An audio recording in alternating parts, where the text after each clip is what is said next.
Everybody in the galaxy, welcome back to planet Earth. It's Tape Tuesday. Way down here on planet Earth, we're inviting everyone out there to be our friends. Welcome back, friends. I'm gonna just start it off with the Tascam 414.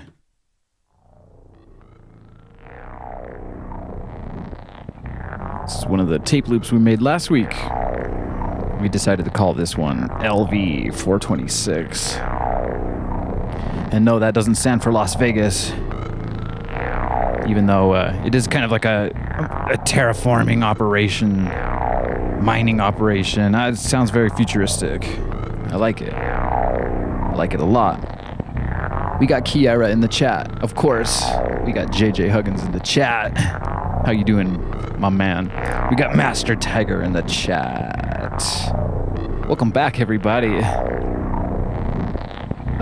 So it's kind of a nice day here today. It's been a little bit cloudy and rainy, kind of cool. Let's keep it cool. So that's good. I was running around trying to record some of these rain samples with the fuzzy windscreen master. Nah, it's not Freaky Teddy. Maybe I'll have to come up with a name for this guy and some eyeballs. All right, let's have some fun today. I got a whole bunch of synths and things, so we'll have to figure out what exactly we're gonna try to go for. But we got Dolphin Marlene in the chat. Welcome back, Dolphin. Hope you're all having a good time on this beautiful planet Earth. All right. Okay, so let me tell you something.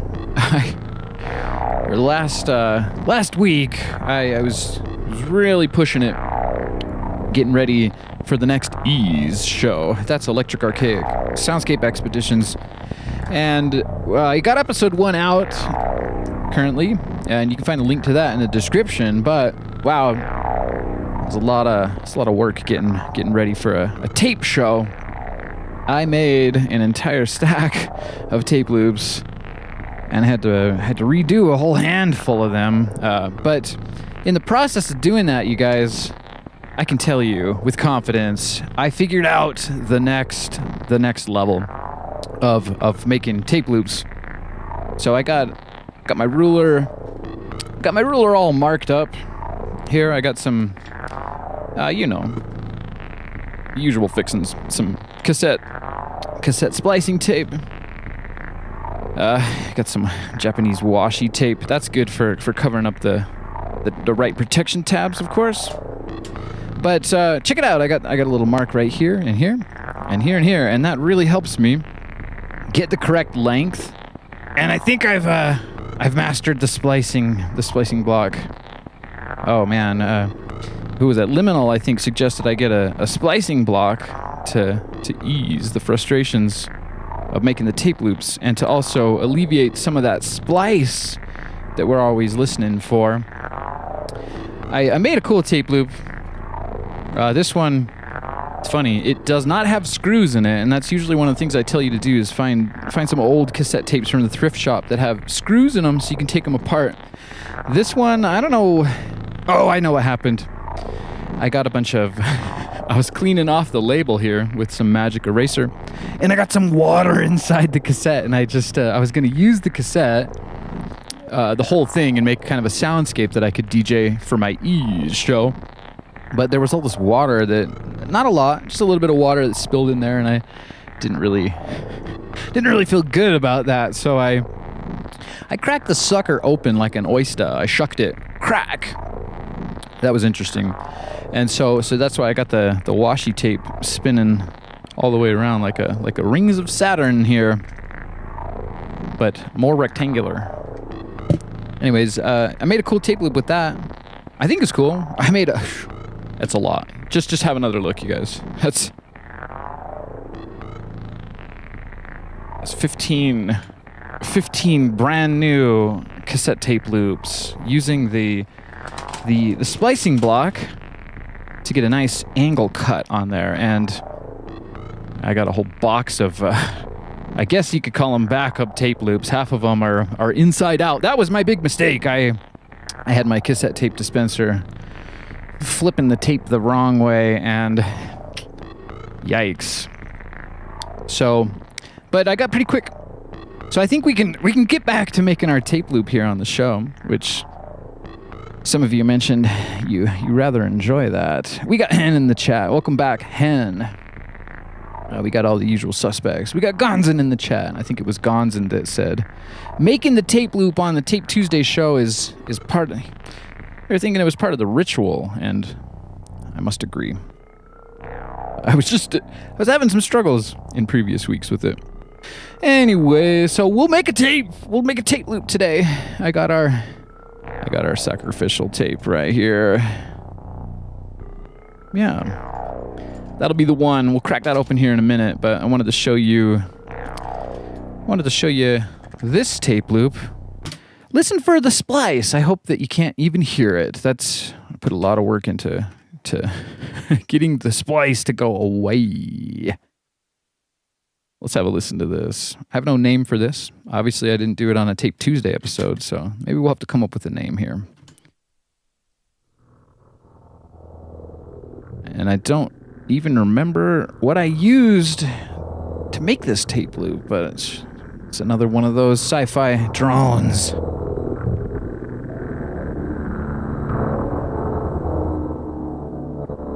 Oh yeah, it's one of those tape loops that you can play like an instrument.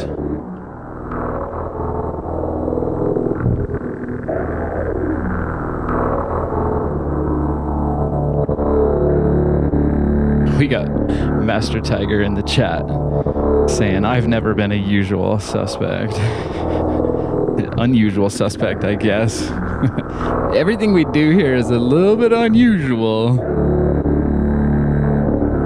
Okay.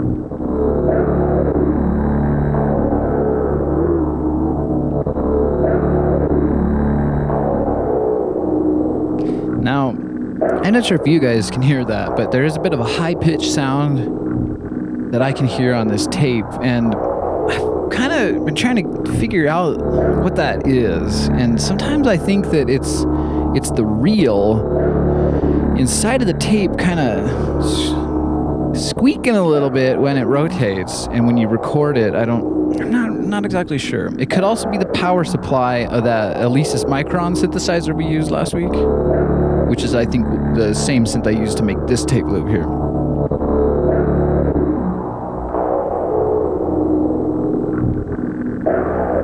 We got Gonzin in the chat saying, big screen engaged. I hope you got some big speakers to match that. Let's see if I can give you some low end here. Shake your walls a little bit.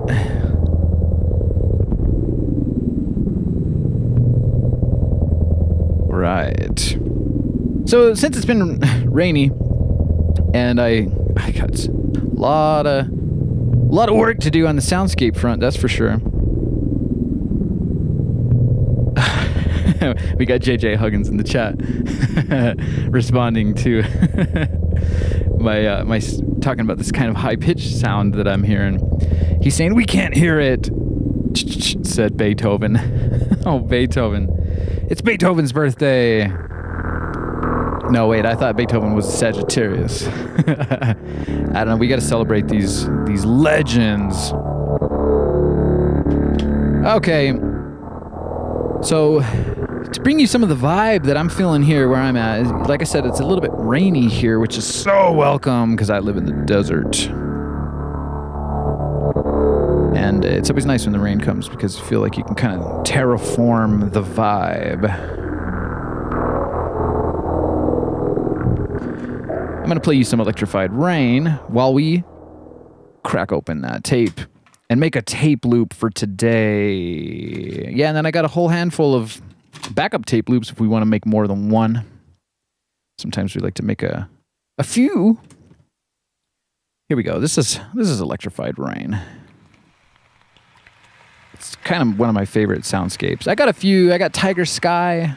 I got Infinite Timescape. And then there's always the Ease show. But sometimes it's fun to just play you something on tape while we're doing Tape Tuesday. I hope you can feel some of those futuristic rainy vibes. Just imagine yourself. Everything's good in the future. You're sitting in a street cafe and you don't got the blues, even though the sky is blue. Right. Okay. Let's see how fast we can make a tape loop. I like to joke about having a tape timer. And I will get that at some point, but I don't have it today.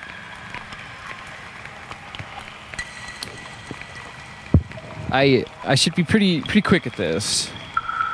After all the struggles I've been through. Let me get some of these backup tape loops. I suppose they're backup tape loops. These are really just for ease, episode 2. So you can imagine I got some more work to do on that front. But man, I was trying to get that show scheduled for this week, but yeah, you know, it's gonna happen when it happens, my friends. And then there's one with there's like a little Starbelly Sneech tape here. It's got stars upon thars. That one, I feel like that was a perfect tape, so I put a star on it, but I did that one before I realized I had my tape dispenser was dispensing the tape flipped the other way. Oh no! Okay, and through all this... Oh no, we got it. This is our tape for today. We're going to crack that sucker open.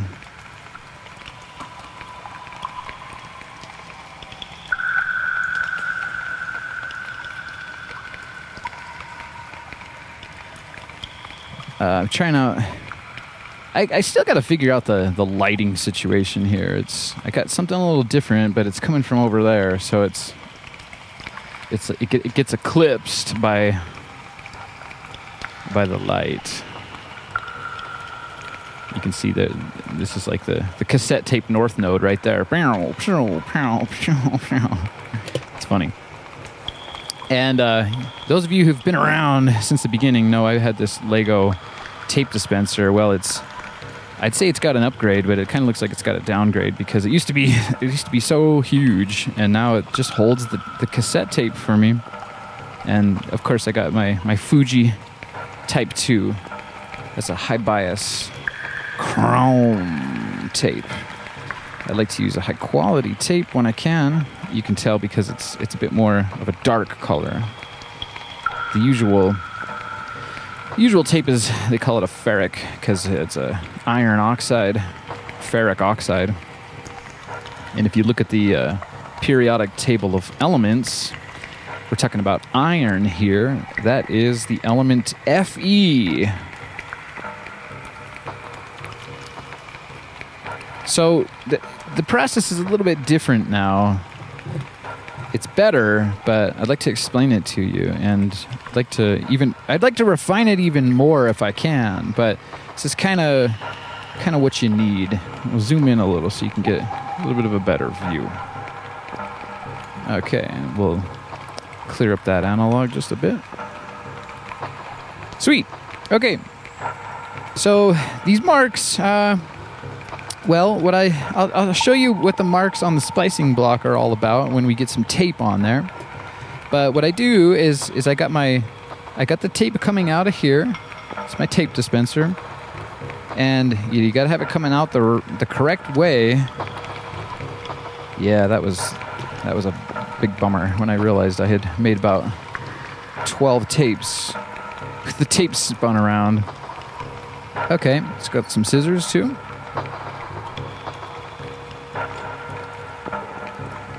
All right. So what we're going to do, we probably need to free up our cassette tape. So I guess you can start the tape timer now. In your mind, of course.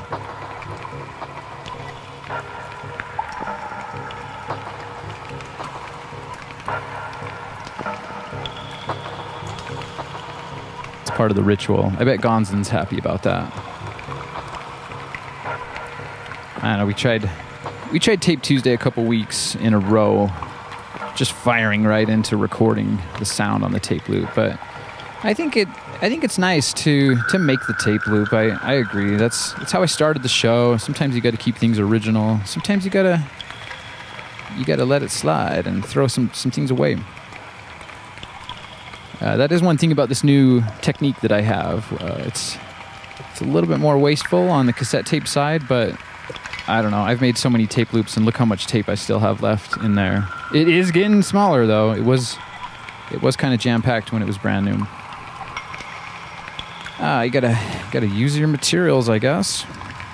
All right, so as usual, well, before you open this up, you want to do a rewind here, and we can do that with one of these crystal.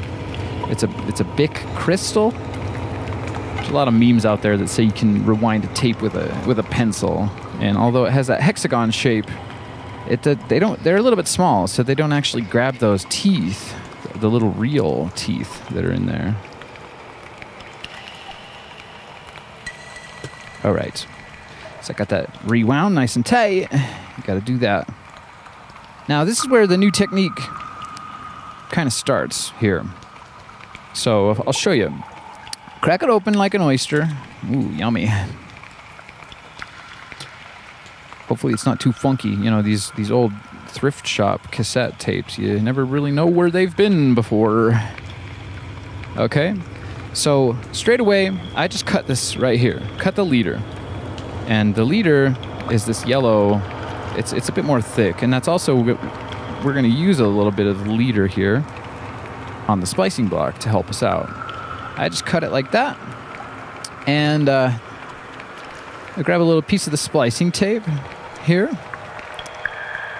Because, you know me, I don't like to waste non-renewable resources, which I do consider cassette tape somewhat of a non-renewable resource.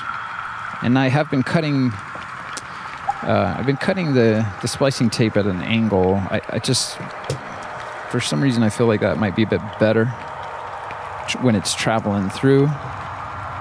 Although this is just going to be used for storage. But when you make that cut there, that is going to be a cut that we're going to use on the splice for our loop. And so straight away, these things have gotten kind of out of order here. We're going to have a look at those in a minute. So I'll put those to the side. That usually doesn't happen, but you know, when you're shucking an oyster, it can get a little bit dirty. So I put this tape, the splicing tape, on the tape leader, and we will say tape a lot of times today because it's Tape Tuesday.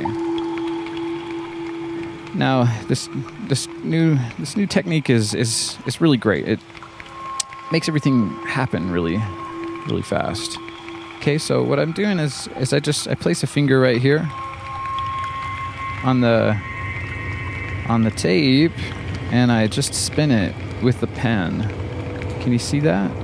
And then the splicing tape just comes right around, whoop, and it gets applied. And you can just grab out that old tape right there. So I like that. That's great. Set that to the side. We don't need it. And now this jobber, I've started cutting it. You know, you can see I don't want to cut into the slip mat there. So I cut it on the plastic. So it gives us a little bit of length, and that might make it a little bit easier to find if it flongs out somewhere. Okay. Just grab your razor. Sometimes there's two pieces of leader coming out. Today it looks like there's just one. And the razor I found is the best for that. I used to try to use the scissors, and maybe it's not sharp enough, maybe the angle is kind of weird, but you just take a razor to that, and obviously safety first, everyone. Gotta be careful when you're dealing with the sharpness. All right. And then I just I take this reel and I just put it right there. We want it close, but also out of the way. Now with these things, they can get a little bit fiddly, of course. You can use some tweezers if you like, but I don't know what happened there. Sometimes these have a strange configuration. I've noticed some tapes have more of a plastic molding in there, and holds it a little bit better. This one is a little bit strange, but I think I got it figured out. Okay. So one thing with that noise that I was thinking we were hearing, I was feeling like some of that noise was coming maybe from the reel sliding against the plastic, and I feel like I have been leaving these slip mats in to just let it slide a little bit easier. So that's kind of my new. It's a new experiment, and I think it's gone well. It doesn't really affect the tape loop, although when the tape comes around here, this doesn't have anything. It doesn't have a second reel to hold up to kind of sandwich it. So sometimes the slip mat, I feel like, kind of just everything is moving a little bit freely in there, I guess. So let's scoot this chunk out of the way a little bit. Scoot this up. Now I'll show you how I got this figured out here now.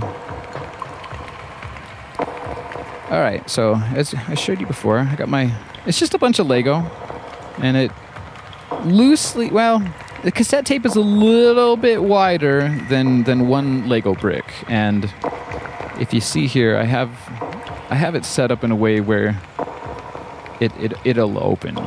So I have these. Just really however you feel like, but it holds the cassette steady, and there's a million different ways to do really anything, but that's kind of how I like to do it these days.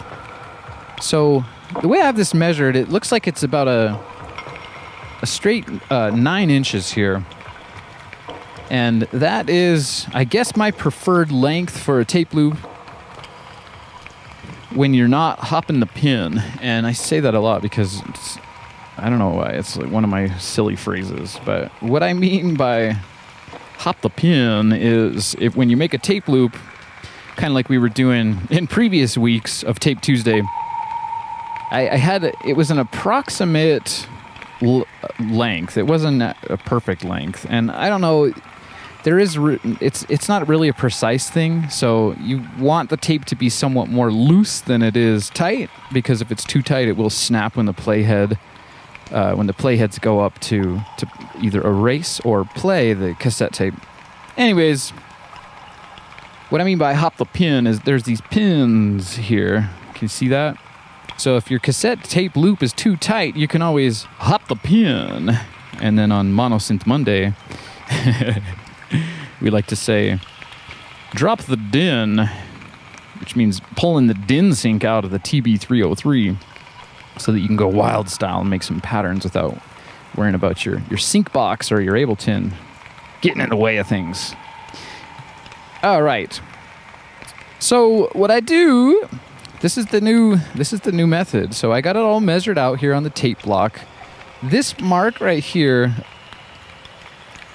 shows me where the splice is, but I have it measured out to where I line up these blue marks on the ruler and on the splicing block, and it just gets me the perfect length. So I'm really happy to announce that I think I figured it out, you guys. I suppose we'll find out, but what I do is I pull it a little bit past the end of the splicing block, and now this splicing block, it will mangle the tape if you're not careful. So that's kind of the fiddly part of it. That's the part where you need some practice. And this is what our little razor came in. It's like a little cardboard cover for the razor, which came with the splicing tape. And it's turned out to be a really nice tool because it's not metal, it's kind of soft, and I use it to align the tape and kind of place the tape in the splicing block. Now the splicing block, that little groove in there seems to be just ever so slightly smaller than the width of the cassette tape itself. And it has a little bit of a concave to it. So it kind of sticks in there when you get the tape aligned in there. It holds it, which is good. And I'm trying to be. The most important thing is you don't really want any air bubbles in there, and you don't want any kinks. And we were having a lot of problems with that on the first day using the splicing block. So I got a little bit of excess tape hanging out here, and that's good because we can pull that out, but that portion doesn't really bother us. The one that does bother us is on this side, and that's why I have this little chunk of leader, and I did cut this to be a little bit thinner because it's the material itself is a lot thicker than cassette tape.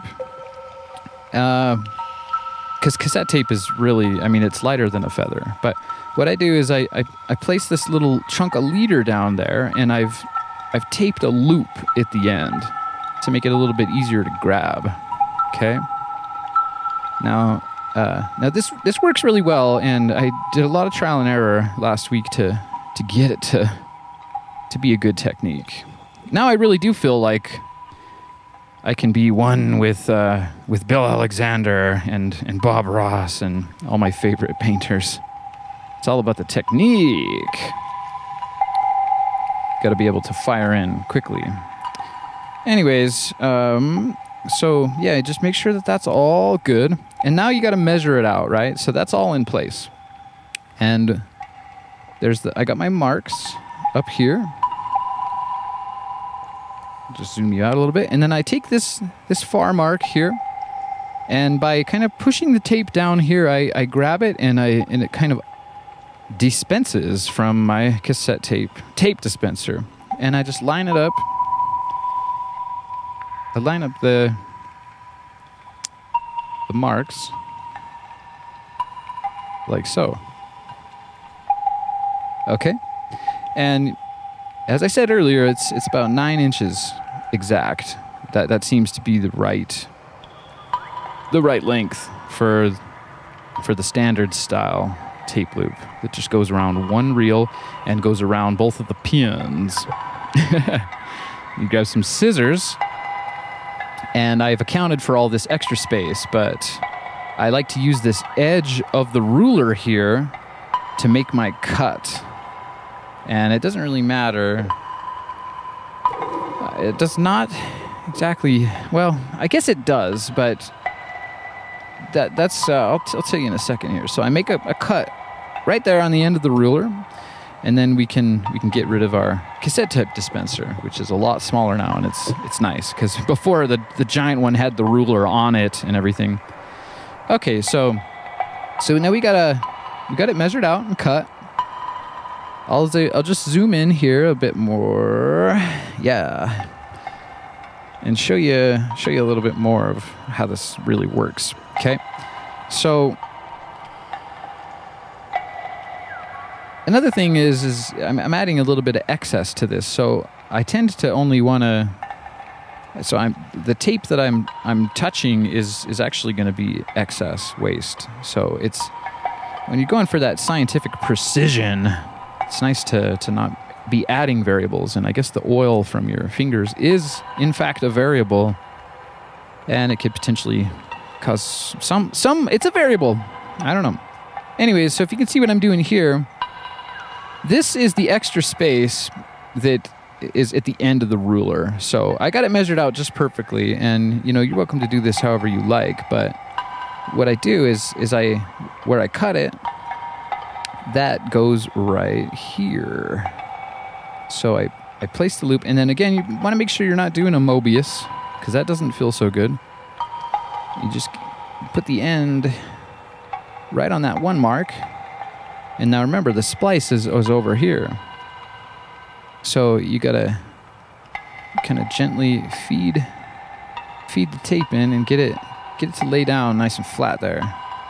And this is the most important area right here. And you want to make sure that this chunk of leader doesn't go up there, because that could cause you some problems. I have it kind of measured out ideally. And I've found that, this splicing block, it really is actually the perfect length for this whole process.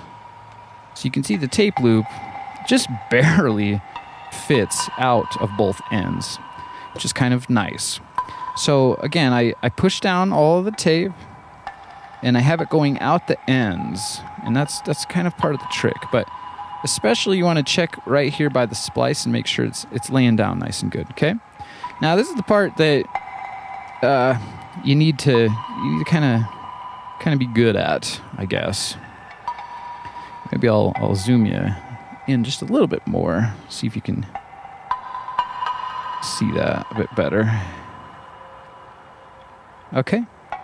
And now, so you get the loop on top there, and you want to keep that nice and safe. But what I'm doing is there's a groove in there, and that's where the razor is going to cut. And so what I'm doing is I'm cutting both ends of the tape loop at the same time, and it's kind of ideal. I don't know if you can come up with a better technique, but the trick is you want to slice it like, I don't know how to explain it exactly, but you go shoof, but you want to have some forward movement and also slicing down into the tape. And that seems to get, you can't just chop it. It's not garlic. You can't chop it because then it pulls the tape into the groove. You got to slice it and you get a nice cut there. Okay? Now I'm going to show you why I have this tape leader there, because you can go in there with the tweezers and grab it out. And you got to be really careful when you're dealing with metal and cassette tape, because the metal is just way stronger than the cassette tape. And I pushed it down a little far there, so it's super fiddly, and I haven't done this on live stream yet before, but you gotta, I'm trying to get that up and out of there. All right. So that allows us, it gives us a kind of a protective barrier there, and I can go in with the tweezers and grab that extra bit of tape out. All right, and then you can just leave that in. Don't even worry about it. And what you should have is a nice cut. And sometimes when you make the cut and pull the razor out, it moves it just a little bit. So I see a little bit of an air bubble on the right side there. And I just go back in with this little piece of cardboard and smooth it out just a little bit more, okay? I don't like to... I've experimented with a lot of these things, and I thought I did some overlap tests. I did some super butt, I guess you could call it, butting it up tests, and just cutting it and pulling out that top excess, I have found is probably the best. Now this is something that's still up for debate, is how long to cut your splicing tape. If your cassette tape loop is a little bit loose, I'm not sure if more or less would be better, but sometimes the splicing tape can jam up in there, and then it makes the tape just stop, which is, also does not feel so good. I'm going to keep track of your scraps, make sure those don't get into any of your machines or anything. Okay, so I'm cutting these at an angle. I don't exactly know if that's good or not. Probably irrelevant, but it looks nice, and it's a placebo. It does. I don't know. Somewhere in my mind, I feel like the angle to it is more ideal when it's traveling. Like, it might help it travel through the cassette tape a little bit easier. All right. So then, very carefully, this is very, very careful, because if you stick this onto any place you don't exactly want it, you're going to have to pretty much redo that whole process. Okay, you can see that on the tweezers I have the tweezer holding the splicing tape way over here to the right, but I'm going to land the splice in the middle of that, if that makes sense. Okay, and now what you can do is you butt it up. It's kind of a strange angle. It's a lot easier when I'm on the workshop table without a microphone in my way, but you get in there and it's a quick movement. You just place it, and you don't want to fiddle around too much with it. So that tape is just lightly placed there, and you come back with your nice cardboard poker, I guess. I don't know what to call that thing. And you just apply the tape a little bit. Now this is the part you got to be careful, but the length of this splicing block works really well. And not sponsored by these guys, but I get this from Splice It. It's I'm sure you can find them if you just Google it if you're interested. But it wasn't cheap, so yeah, I had to really sit down and do my homework on this to make sure that it wasn't going to go to waste. In the future, I'd like to maybe come up with some kind of cassette tape making tray which will hold all the I think that'd be pretty cool, but we're not exactly there yet, so we're using what we have.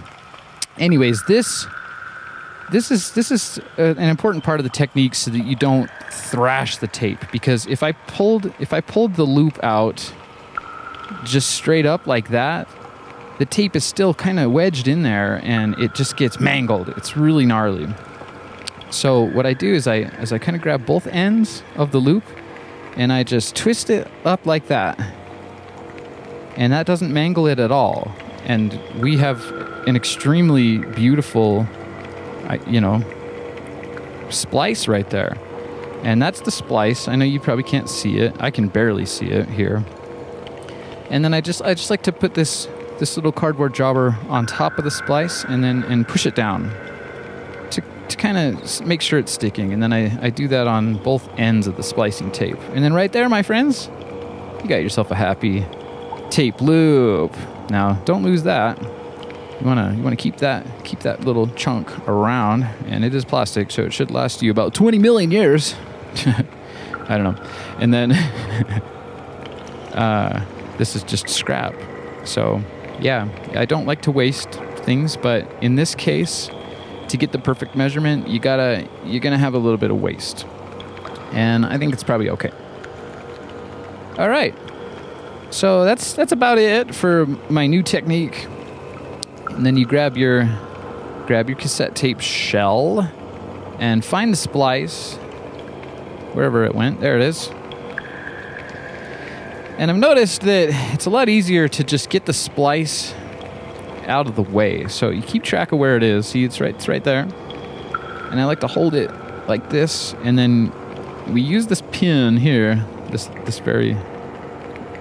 pin on the left, as kind of our first step of tension. And then I use tension to feed it. See how it's just tight? It's nice and tight. And I use that tension to feed the tape through all those square teeth and all those, it's basically like the guts of the cassette tape. It can be a little fiddly because you got to get it around the wheel and the other pin there, but yeah, of course.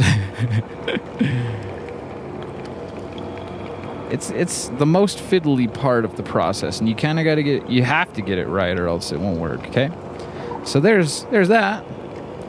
And as I mentioned before, I'm testing it out. I'm leaving the slip mats in there. I feel like maybe the reels are happier in there. And if you can see, the tape it's stuck on this pin. So guess what we're gonna do? Yeah, you're right.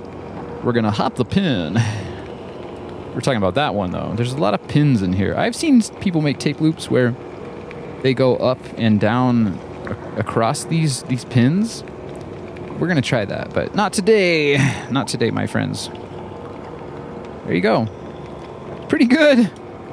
I think you can all give me a like and subscribe and a round of applause in the chat room for the new technique. I know it took a little bit longer just to tell you all the details here, but And I might make a more in-depth, less analog tutorial about that in the future. But yeah, so we'll just see when that happens. So the splice, of course, is nice and out of the way. Can you see that little piece of blue, the blue splice right there? It's just out of the way, and that helps you with your tension, because sometimes I've noticed that if the splice comes around over here, oh man, it wants to, just get it out of the way, have it up here, makes your life a whole lot easier. Now for the final step, you got to put the shell back on, and you got to watch out for those square teeth.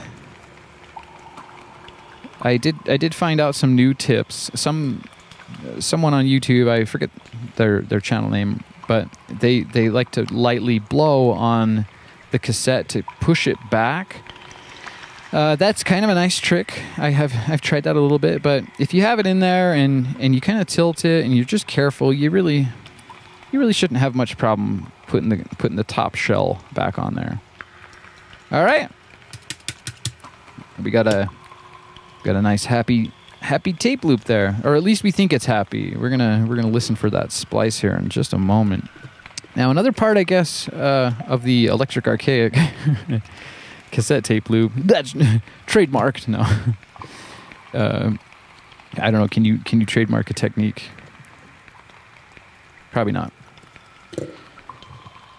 I just put in one screw. That's what I'm talking about. One screw, because if you put in all 5 of them and then you got to take them out if there's a problem, we're ready to make another loop if we need to. But I think that if you practice the technique, you should be good every time. And that's a perfect length, I think. It's 9 inches. You'll see. We found something on the tape looping subreddit that said 8 5/8 inches, and I think that those measurements were correct, but they were hopping both pins and just going straight off the wheel, if that makes sense. And hey, look at that. It's perfect timing. Our electrified rain soundscape background just clicked. So I'd say we'd flip that tape, but we're going to save that for later, because we got a brand new baby cassette tape loop we just made. Let's check it out. Oh, this is one of my favorite parts. Listen for the splice. Can you hear it? Now this is one of those times where I am asking you if you can hear the noise that I can hear, because I can hear that splice, but since most of you guys say you can't ever hear the noise that I'm hearing because I'm like some sort of tiger dolphin of the underwater realms, I guess I can't hear it at all, and it actually makes me a little bit concerned that the tape has stopped.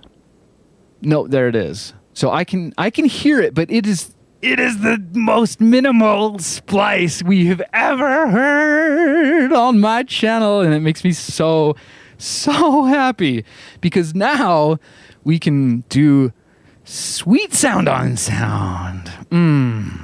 What do you think of that, guys? It sounds like I'm not even playing a tape loop in there.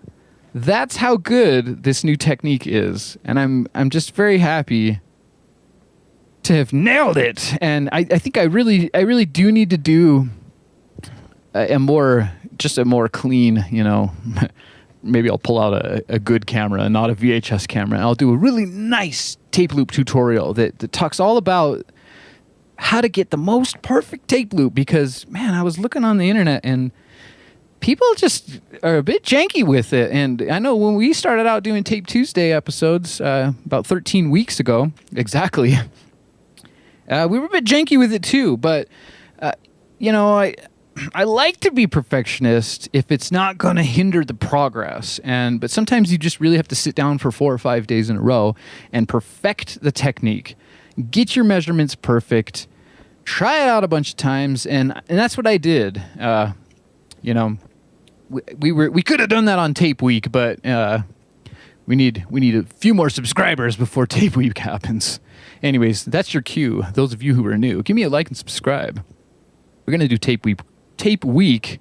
When I hit 500 subscribers, it's going to be just tape week immediately. When I get the notification from YouTube, bam, I'm going live. And we're just going to be doing everything we can think of for an entire week, every day. Not 24 hours a day. Unless that happens, but, you know, I still like to have a little bit of a life. Anyways, tape week, we're all excited about that. I know Master Tiger in the chat room is excited for tape year, but I don't know when that's going to happen. We're going to need at least 10,000 subscribers to do tape year, but I'm not committing to that. Okay. Yeah, I've just been playing that tape loop this whole time. No splice. I don't even have an old tape loop anymore to show you what an old splice sounds like. I suppose I could play you one that we've already recorded on that has kind of a hefty splice. Man, I got tapes everywhere. Which one should we grab? I guess I could just grab any one of these. I grabbed ooh, we got our dolphin tape loop. Let's hear how the old janky style splice sounded on the dolphin tape loop for a minute here before we fire in and record something nice on our brand new Tape Tuesday cassette tape technique tape. Here's the dolphin tape loop.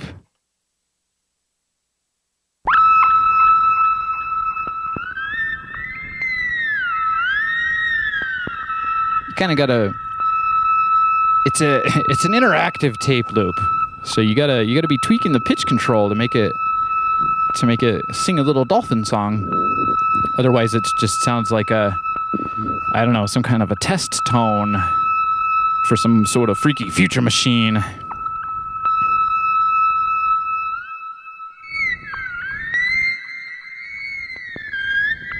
Anyways, the reason why we pulled this tape out is because I wanted to show you one of our older style splices. Can you hear it? It's pretty loud. It's going ka-chunk, ka-chunk, ka-chunk.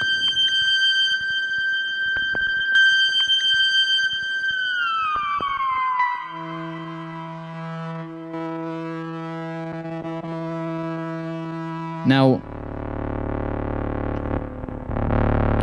the splice is kind of nice, and we know how to make the splice, so we can always just do a quick tape loop where you just take the tape out and you just cut it with scissors as perpendicular as possible, and then you just tape it by hand and whatever. But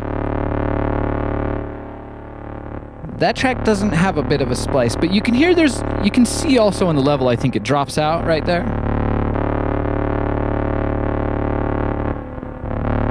That's the splice.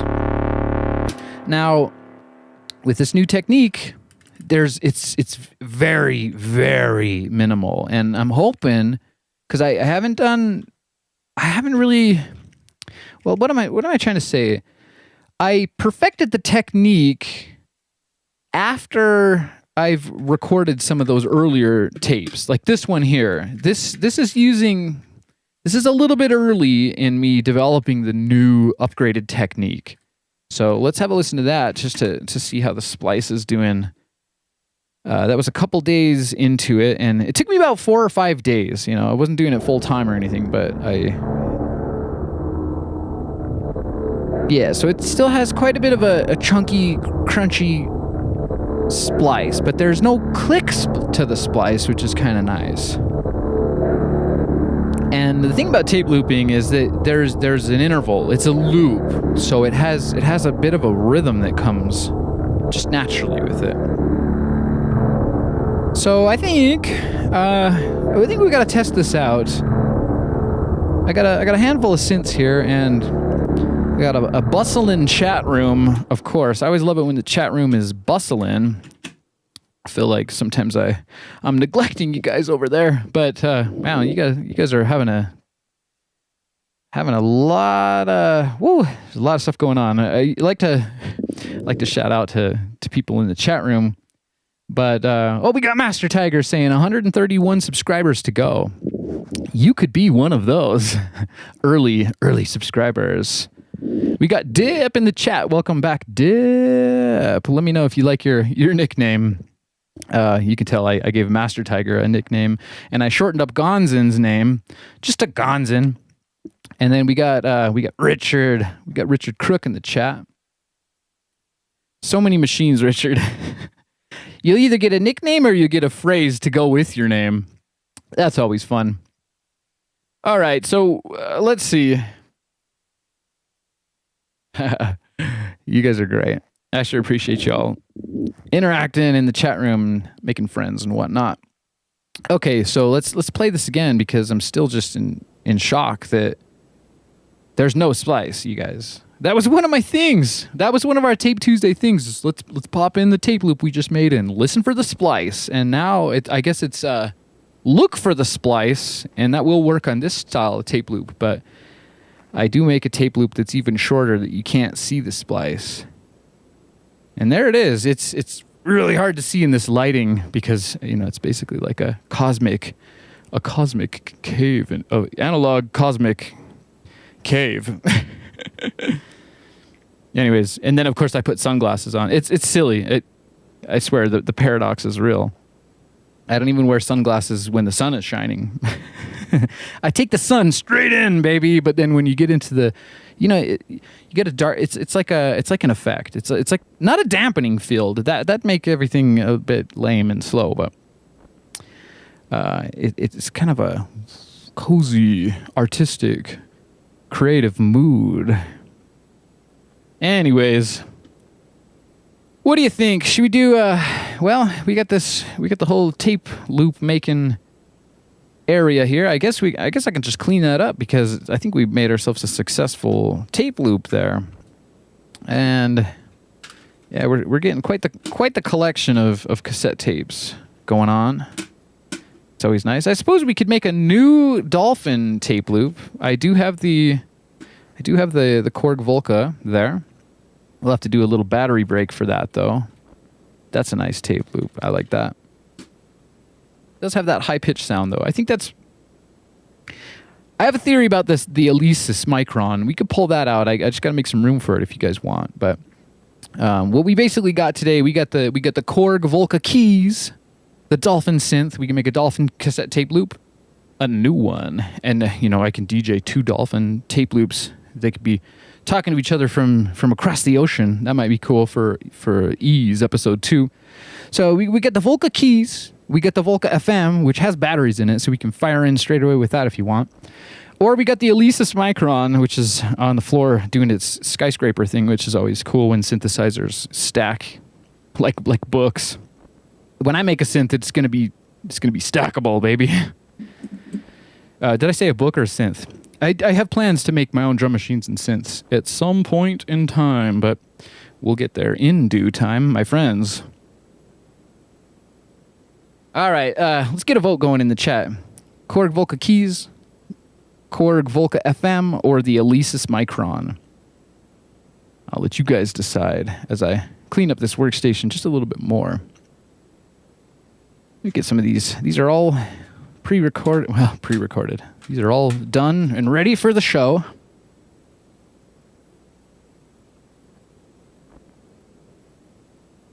Ready for the show, ready to go. We got some Volcas. I like the Volcas because they fit. I can show you what I'm doing around here. On the first episode of Tape Tuesday, I guess I pulled out my Oberheim synthesizer, and it was just giant, and I don't have a camera angle for that. So it was kind of sad because I said, the Oberheim is out of frame. It's over there. You can hear it, but you can't see it. I think back at that point in time, I didn't have the Jonah camera view either. We got that now. We've made quite a lot of progress here on this show. I'm really happy about that. Okay, let's see. Of course, I'm ignoring the chat again. Let's see what you guys are saying. We got a vote in the chat for what synth we want to use today. We got David saying the Micron. We got Dip saying the Volcas are excellent. I agree. They're fantastic, especially when you have all of them. No, I don't have all of them, but I have quite a few of them, and they're great for jams because they all sync up with analog cables. It's really easy. You don't have to have like a bunch of MIDI stuff going on. We got Master Tiger asking for the Alesis. Well, I think the Alesis is winning the vote. And we gotta keep this show rolling, even though that's not a Roland synthesizer.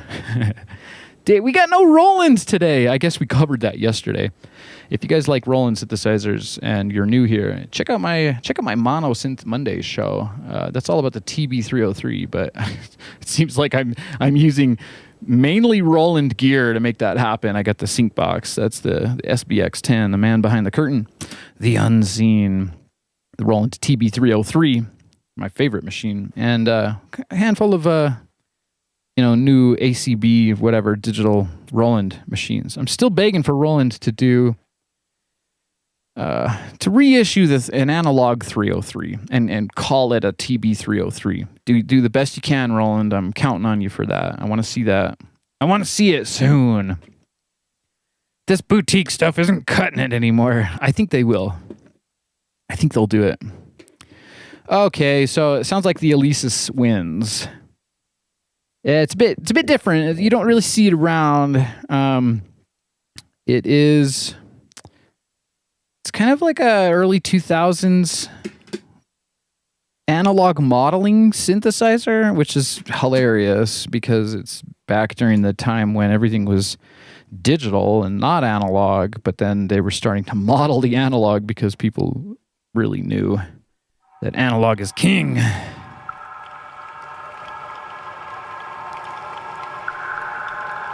All right, so just put on some electrified rain there in the background to help me get this workstation all cleaned up.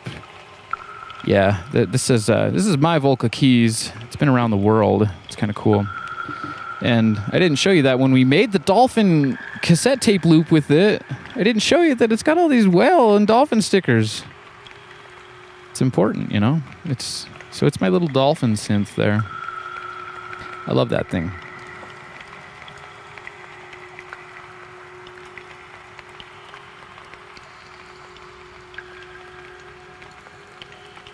Get the FM out of the way. I also love that.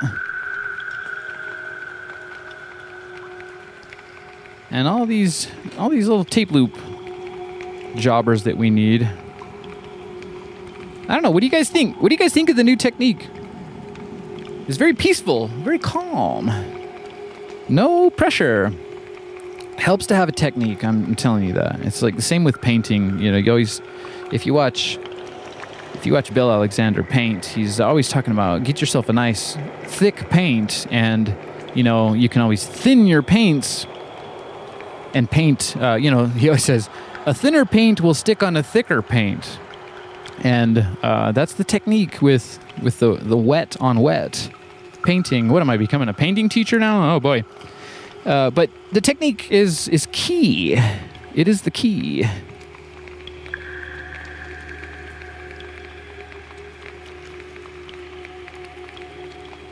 Yeah. So I think I will. I got to do some videos. I got a lot of work to do. But yeah, we'll get there. We will get there. We will. We're gonna need some Scotch tape. I'm giving up on this old one. I use this to cover up the electromagnet, and we've made so many mistakes that I've had to pull it on and off quite a bit. So we got to make a new one of those today at some point when we need that. All right, I'm just try not to lose anything here. I got my razor, and it's nice because this couple, it's a dual function. You can use the cardboard to put the tape inside the splicing block, and then you use the razor to cut the tape. Look at that, though. I mean, it's very evolved. That's all you need. Yeah, that's it. Okay.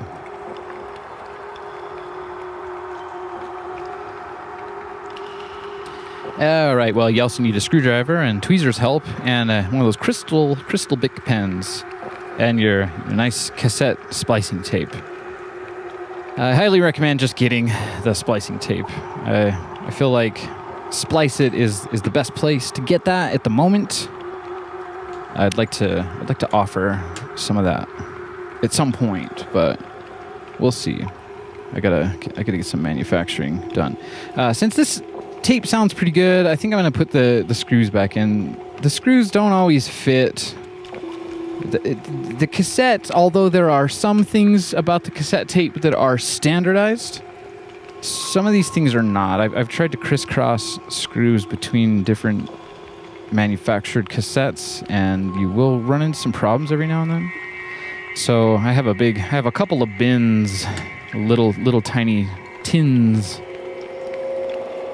filled with these cassette tape screws, but I do remember that they're all from one batch or another, and that's the trick. The real trick is to find cassette tapes with screws at a local thrift shop, and hopefully they're not overcharging for them, and hopefully it's not actually good music too. I have a pile of cassette tapes that I just like.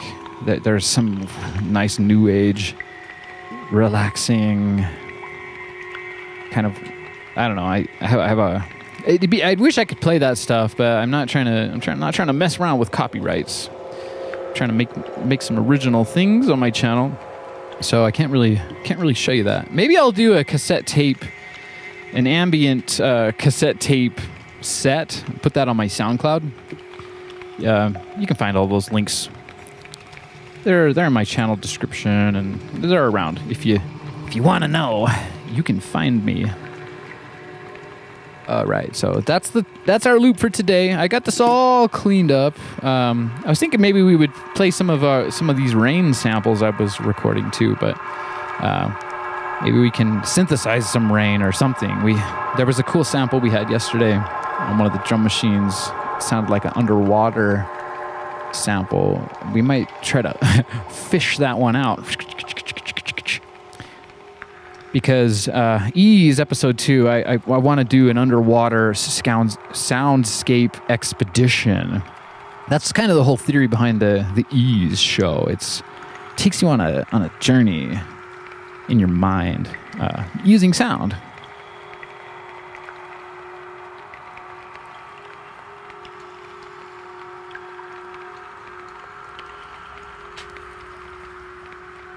Okay, you got it all figured out.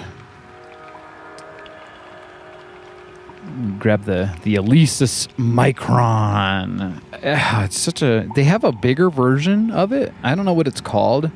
Maybe someone in the chat knows what that's called, but it's like, I don't know how many keys it is, but the Micron it's a bit smaller. I'll show you here. I also brought out the strange cassette tone. Shout out to the Sound of Machines for bringing us this awesome cassette tone. It's a way to modify your cassette machines so that you can play it.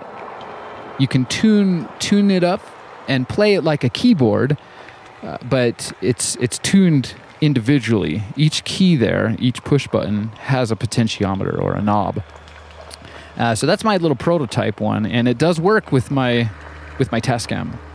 And I wanted to try that out because there was this thing that we were getting that sounded really, really cool, where when you started up the tape, it would do a bit of a warble, do a little bit of a... But when we just hit record and fired straight in, it wasn't actually recording the warble, and I was kind of bummed about that because I love the tape warble and the strange randomness that happens with the cassette tape machines. I'd say unfortunately, but I do like the precision of my well-maintained Tascam. It's got new belts. It is plugged into the mains, so it's not running on low batteries or anything, but these machines, they can get low on batteries and kind of warble around, and it sounds really cool. Okay.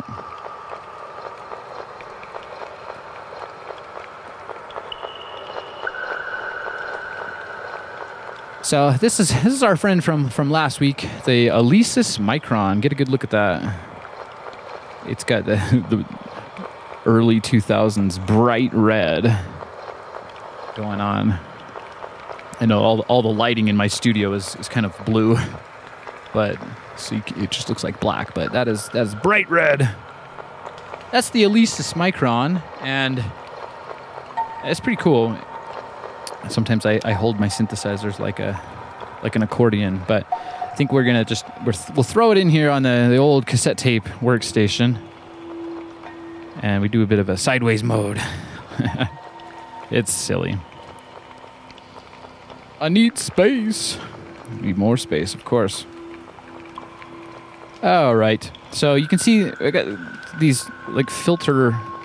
There's usually like a filter knob, and then there's some of these buttons here, or knobs actually. Faders, knobs, and there's the pitch bend wheel that lights up. It's pretty cool. And I'll be probably tweaking those a bit, but ultimately this is kind of the best the best configuration for the Alesis Micron. Now let me grab the power cord here. It's got a chunk of a power supply just hanging out down there. Let's plug it in and search for some sounds. There it is. And it's nice. It's got that tap tempo, and I thought we figured out that the tempo last week, based on the Tascam, was like sitting around 132. Now, something I need to do is I need to make that electromagnet cover, and it's a pretty easy thing to do. Let's see if I can do it pretty quick.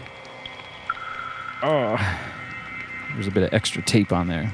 Ah, the tape's getting mangled. It's my least favorite thing, when the tape gets mangled. We say, oh no.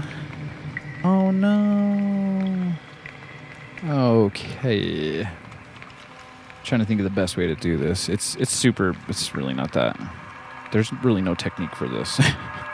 It's not that important, but you gotta have one. So let's get it ready. I guess maybe I'll make it a little bit longer this time. It kind of hangs out there. I'll show you what I mean in a minute. I'm gonna try about like that long.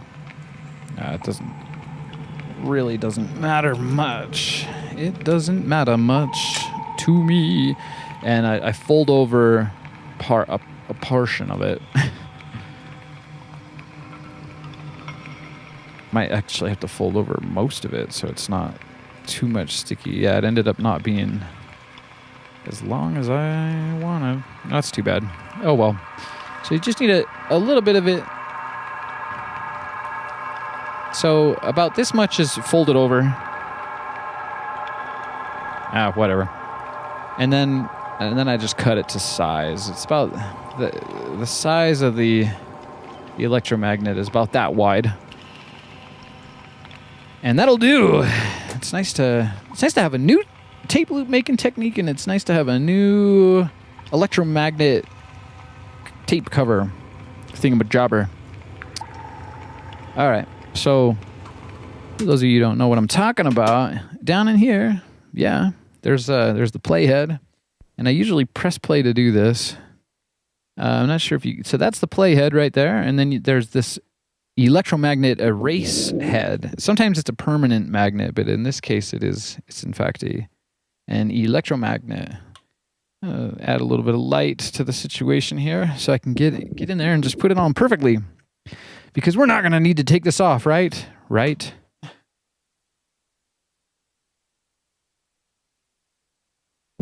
There we go. Sweet. Oh, man. That feels good. It is not as long as I'd like it to be, though. That's for sure. I tried to make it extra long. I'll make another one at some point. All right. So I think we're almost there, you guys. We're gonna make some nice sounds. Let's listen for the splice once again. Just kidding, it's not there. But we will figure out, we will find out how good the sound on sound is, or if there is a dropout. Because just because we're not hearing like a click on the splice doesn't mean that there isn't going to be some kind of an imperfection in the splice. Ideally, you could fuse. I don't know how you would do it, but there's always going to be some kind of, strange randomness to the tape loops because you're making them by hand. Okay, so let me grab a little quarter inch wire here. There was a bit of, I thought there was a bit of a noise coming from the Alesis Micron. It is digital, but it doesn't mean that it's perfect. And this is something, I don't know, man. I don't manufacture synthesizers yet, but to me it seems like don't put the power supply right next to the audio output. It seems like you would want to have the power supply on one side of the machine and then the audio output, you know, and anything analog on the complete other side of the machine. And in the case of this Micron here, the power supply is right next to the audio output. So I feel like that might be one of the reasons why there was some sound coming through here, and it was one of those strange, kind of like a ground loop or interference types of sounds. So what I'm going to do is I'm not going to plug it into the left. I'm going to plug it into the right output because this is a stereo synthesizer. And, you know, we could record in stereo if we want, but I think that it, you know, we'll take our 4 tracks on the Tascam. We'd like to use them to the maximum. If you're doing stereo, it's, you know, you're kind of like dividing your possibilities in half. Okay. So getting set up here. How we doing in the chat, everyone? Looking good in the chat. So with the Tascam, I don't have it too freaky. Today's a little bit more of a technical, tutorial-ish type of day, I guess. I'll just show you.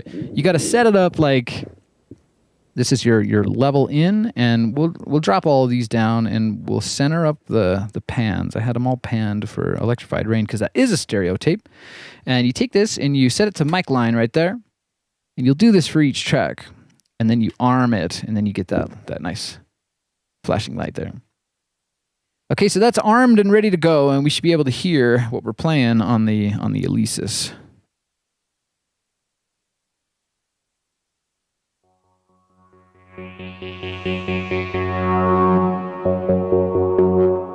And get a nice healthy level there. That's a kind of clipping. I like to saturate the tape. I am a tape saturator. That's for sure. I do enjoy that. And I guess what that means is you're just forcing magnetism onto the tape because it is analog. It's magnetic pulses. And when you saturate it, it's just the more, I don't know, it's not necessarily the more the better, but you do get a bit of crunch and you do have a healthy level. You know, it's gain staging. You want to have a healthy level, but I like to make it a little bit fat because it's nice when the sound is fat.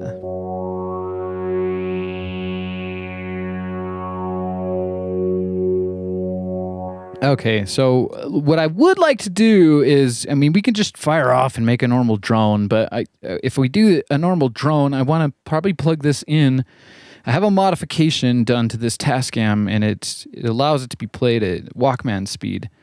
Normally, these do not play at normal speed. They play about twice as fast. So I'm thinking we should try to plug this in because I know it's a lot for me to manage. I don't have 8 arms here, although that would be nice if I was like kind of an octopod. But if I can, how am I even going to do that? If I hit record, I need these leaders to be these jumper cables to be a little bit longer, honestly. So if I hit record and play on the keyboard, and then I could hit one of these and do some warble. And that would make Kiara happy. I know she loves the warble. Maybe we'll revisit that here in a minute if we can. I can also, you can do it with the pitch control, but that's a little bit, it's like linear, right? So when I go, that's kind of like a linear thing. But when you hit one of these, it drops the power immediately. So you can do kind of like a make more of a warble, which I think is what we would want to be going for there. We need to scan around for a nice patch here.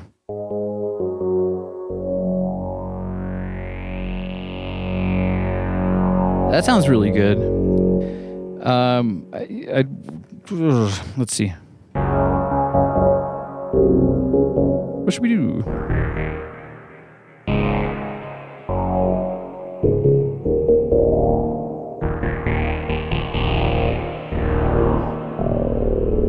I felt like we already used that patch.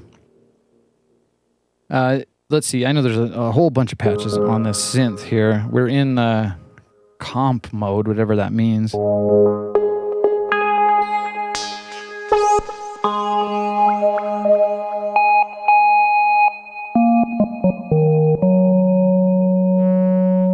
gonna mess around with some of these settings here and see if we can come up with kind of a unique sound. Ooh, that's nice. A little bit of noise. A little bit of tape hiss.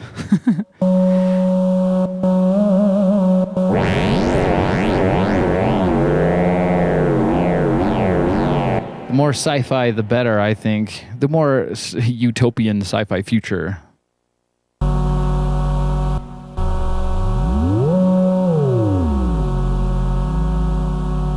little bit of a weird detune knob on that.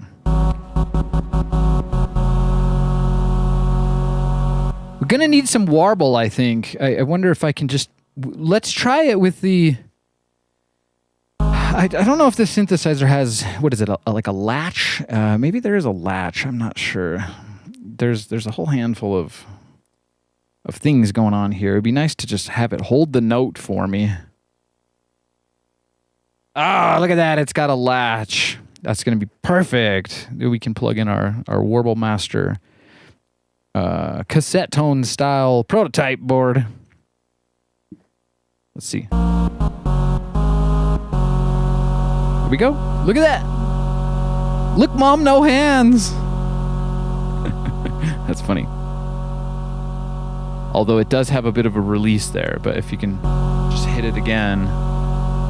That's great. Okay, great. I needed that. I needed those extra hands. I think that patch is pretty cool. Be nice if I can... there is an octave switch too. Where is that? We gotta find that. I need more light. I need more space and I need more light. Don't we all? I'm gonna drop the octave down. These are the octave buttons. Oh, can't see what I'm doing. These right here are the octave buttons. Let's go down as low as we can go. I want to go for as much crunch as possible. Crunch Master Captain.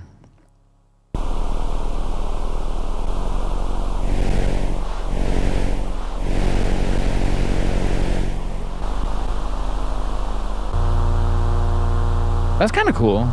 Strange. Gotta... Yeah. I think that's the one. Okay. Now what I gotta do is I gotta plug my modification in to this strange prototyping board. And where am I gonna place that? Maybe I can just hold it. I think we can do that.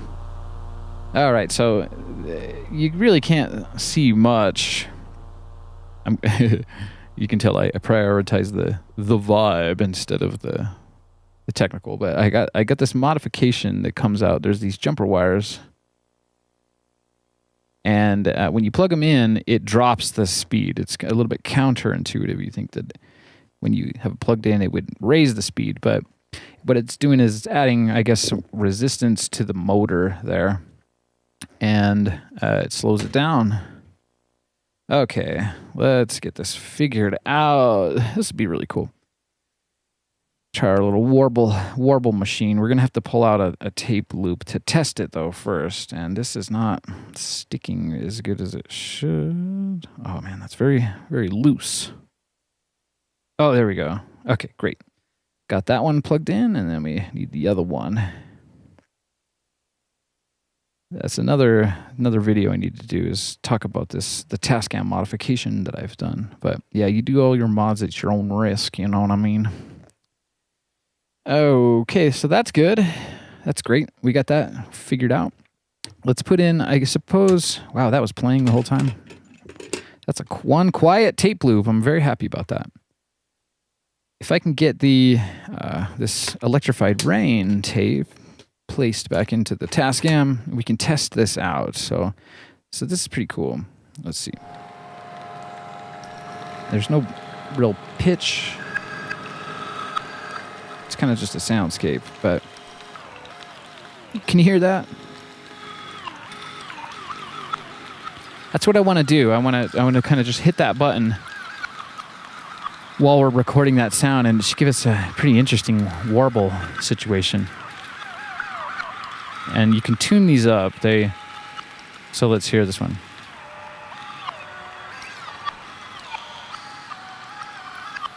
Those are tuned differently, so I might hit record and hit the 1 and then hit the... And what it's doing is just adding different values of resistance to the motor. So it's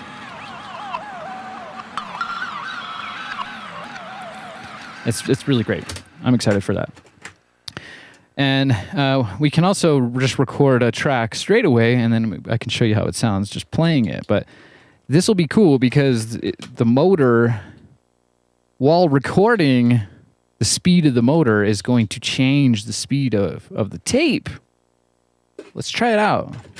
I was trying to do something a little bit different. Now I'm worried about that little... Oh man, did we already lose that? Yeah, it's a little bit small, but it's still working. And you got to have the electromagnet covered or else it'll leave a gap on your tape loop.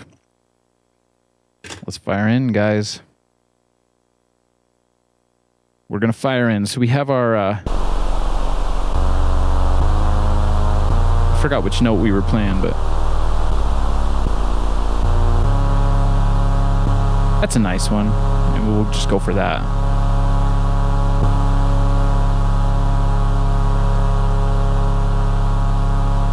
So I got it latched, of course. I like the fuzz. I like the hiss. That will change as we tweak the motor.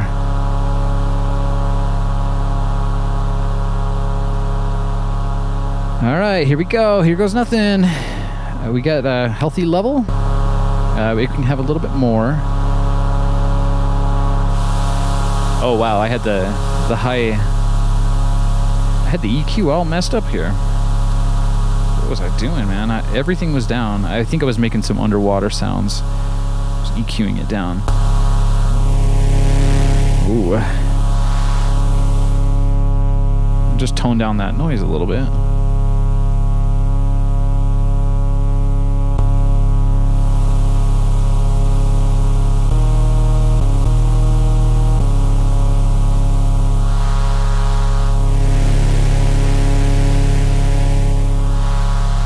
A lot of noise.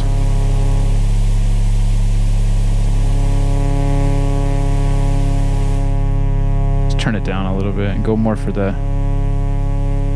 All right. I think we're good. Are we ready? I'm gonna do the Warble Master 10,000 here while we're recording. It'll be nice to find the splice since I can't hear it. I'll just look. Oh wow! Now I'm hearing the splice. Mate. Oh gosh. Don't tell me that. It was so quiet earlier. Anyways, it's not a perfect world, is it? Oh, that's so funny. I tricked you guys out. Yeah, I had all the EQ slammed. But I assure you that it's still going to be very, very quiet splice compared to previous weeks. I wish I had an empty tape loop. I suppose we can make one just to compare, the new technique with the old janky technique.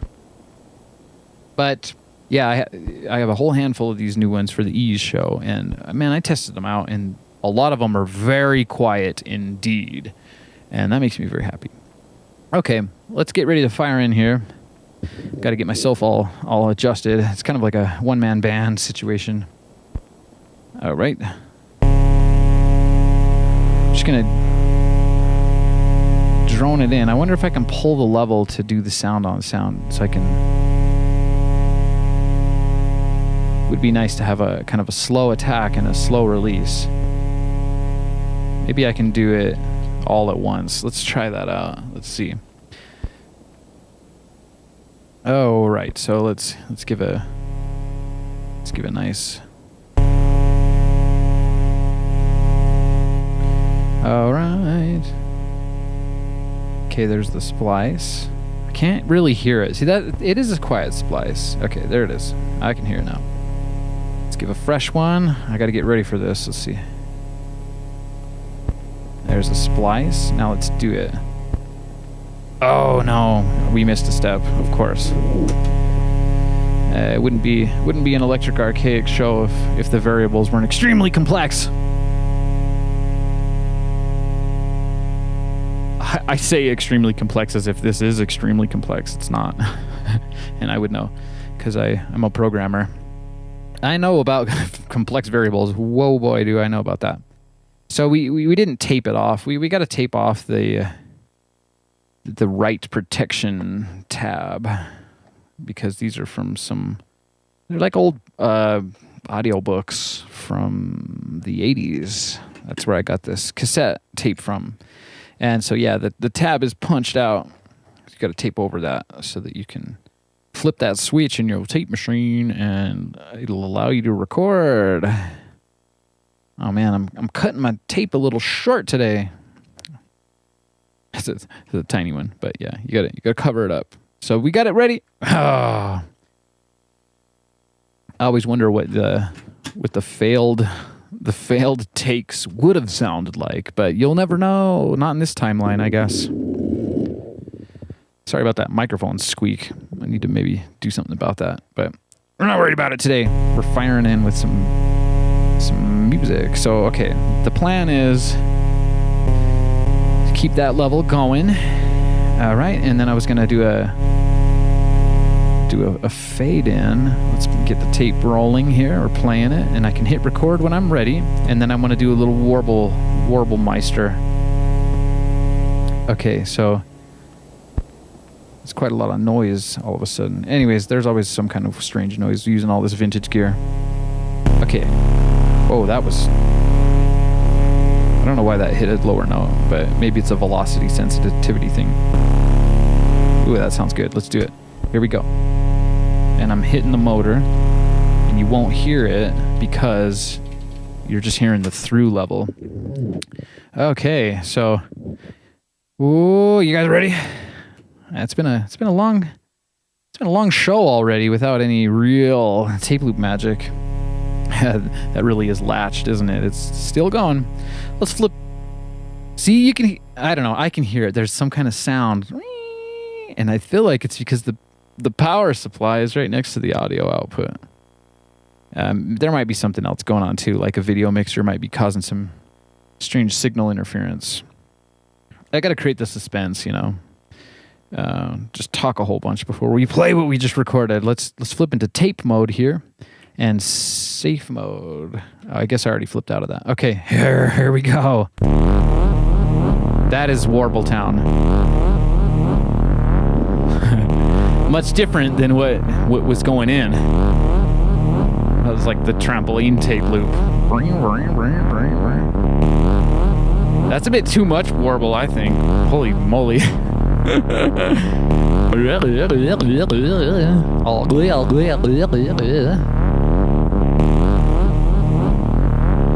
We got Hen in the chat saying, not to forget, ... the dirt.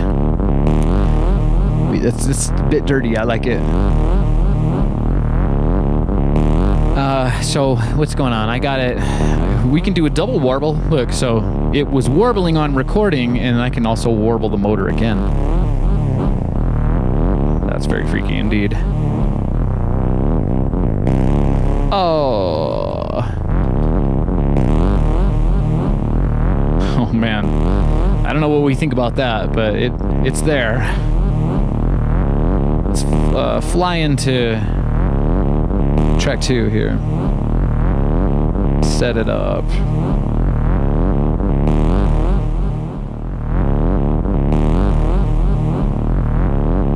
That's crazy. I mean, we can pull the tape off the electromagnet and try again. Maybe what we ought to do is tune it just a little bit less.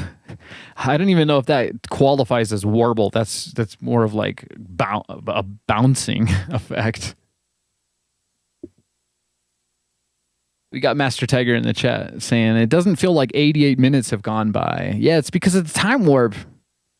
Unfortunately, I don't know how to... Well, I do sometimes know how to time warp to create more time, like when I'm preparing for a show. Maybe that's why you're getting the sped up time warp, where when I'm preparing for the show and I'm getting everything ready, I'm doing an expansive time warp where I can make 88 minutes actually turn into 2 hours. You gotta try it sometimes, you know. It's just all about your intention. Because apparently time doesn't exist. It's only right now. The here and now. Okay, what are you hearing now? Nothing. We got to change that. Let's get track 2 going. Pop it in a mic line mode for track 2. Not exactly sure what we should do. I'm not very happy with that, but we definitely succeeded in making some warbleness. We got Hen in the chat saying tape loop, time warp loophole. Yeah, wormhole. Okay. Yeah, just checking up on the chat a little bit. Sure love you guys. So for the second track here, we can do... I don't know. I'm not very happy with that. It's not like Ableton where you can just record it again. I have to get in there and take the tape off and then clear that track and then put the tape back on. It's kind of a pain, but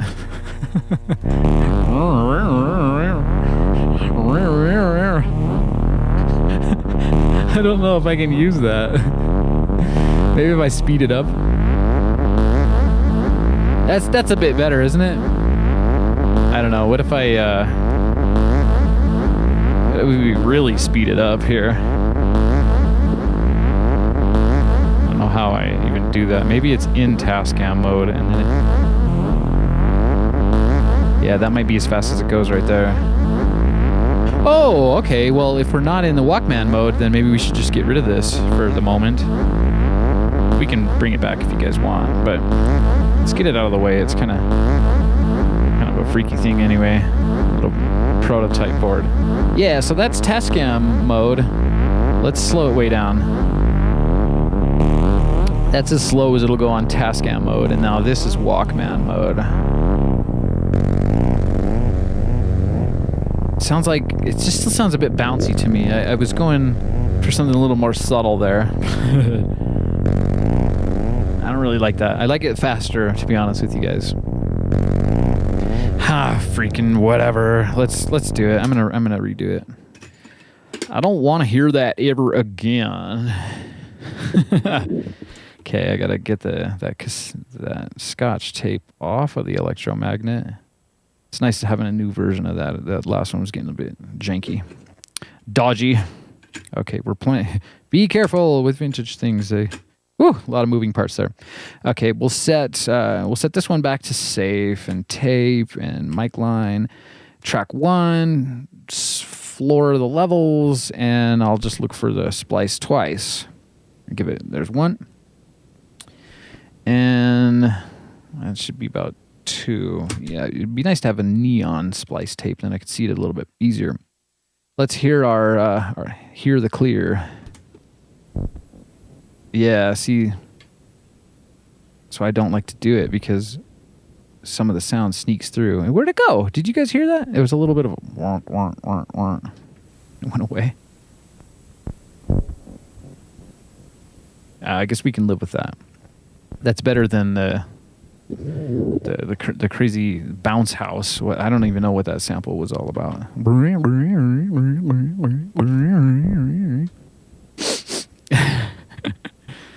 So we can try again. Let's get back onto the Micron. We're gonna do that's a time travel. We're going back a couple steps to the past. Give it a healthy level here. Maybe I'll try. Okay, so we tried it out with the cassette tone style prototype board there. And this time, maybe I'll keep it on Walkman mode. It'll give us a little longer tape loop, of course. And what I'm going to do is just gently, because I want it to be a little more subtle this time. I'll gently mess around with the pitch control to give more of a realistic flutter to it. Okay, let's see. We're playing the tape. Are we? Yeah. Oh, it's enabled, so I can't hear any sort of splice. I like to use that splice when I can. It's a good tape loop. It does help if you get your recording take right the first time, because I'll show you again. There's a little bit of a bass chunk there. You're basically on a microscopic level. You're destroying the integrity of that tiny portion of tape where the splice is, and you're doing that twice, and you're taping it together. So on that microscopic level, which this magnetic stuff is, it's pretty small. It's pretty small. But you can imagine all those little tiny particles. And when you cut it with the razor, if you don't have a perfectly demagnetized razor or something, I don't know how you would make the perfect tape slice. I don't know how they did it in these big studios. The tape was bigger, and maybe maybe that's something to think about as static electricity. I don't know. Can only be so much of a scientist and a perfectionist at once. And now this is weird, talking about precision. I can hear that little bass thing go off, and then sometimes I don't hear it. Very strange. Okay. And there's quite a lot of noise for some reason. It is the micron, though. I think we figured that out last week. As soon as I turn that off, the noise goes away. Okay, let's set that back for record. And okay, that's it. We got the micron going.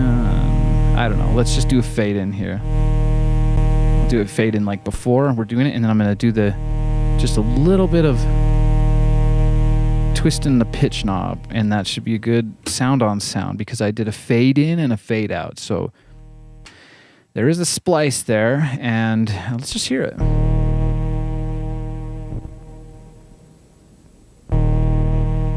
Huh. Oh, you know what, guys? I forgot to put the tape back on the electromagnet. So it's always something, and that's okay, because part of the thing with the cassette tape looping is the randomness that happens. I don't know. I guess while that's off, we'll just record over it again. That's why I don't like doing it, because there's a lot of steps that you can forget. So mic line, track arm, levels down, record it, and give it an orbit or two.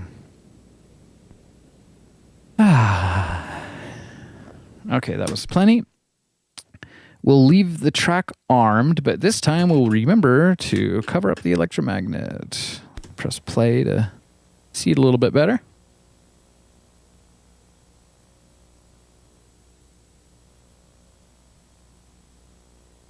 Okay, that's ready to go. Right, let's just hear that really quick. Let's see what kind of...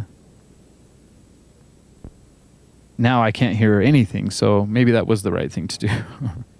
Just a little bit of a splice there. Okay, let's fire back down into tape mode. I'm going for it.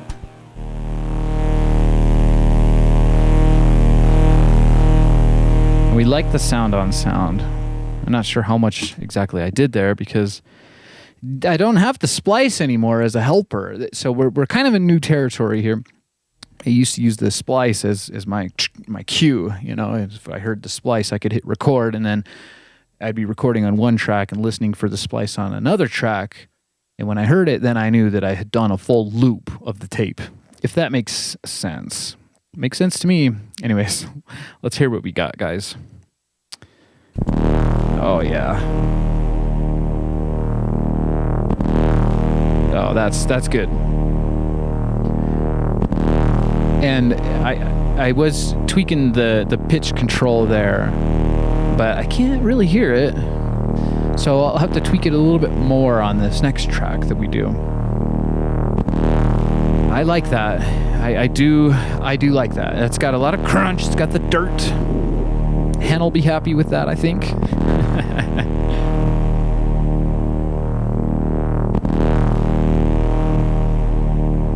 We got all cap, no riz in the chat saying particles. Psh, they're clearly waves. Well, yeah, particles. We could get into it, but let's make some waves, some sound waves here. Yeah, particles. You're getting. I was thinking microscopic, not. I guess what is that? Quantum. A couple levels different from each other. Welcome to the chat. Welcome to the chat family. All cap, no riz. What are we gonna call you? All cap, no riz. I'm just gonna call you Riz. You're gonna have some Riz around here, my friend. Welcome. Okay. That's good. That's giving me some good sci-fi vibes. I like that. Let's figure out our track 2 now. I feel like we should go with something complimentary, of course. Maybe we'll go an octave up. You know, it's all about giving yourself a lot of nice variables to work with when you're doing a live show, which is what I'm making these tapes for, my ease show.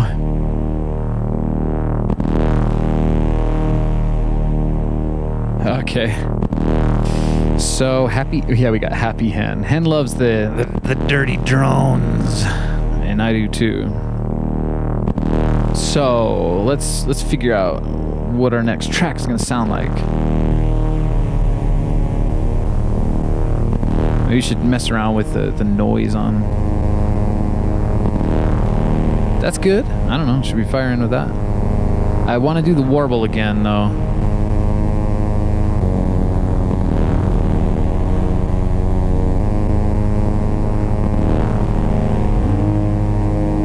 Oh yeah, I like that. Okay, so. Okay. I'm gonna do the pitch control again. Check the level. Make it healthy. Saturate the tape. Let's saturate those waves, Riz. The particles.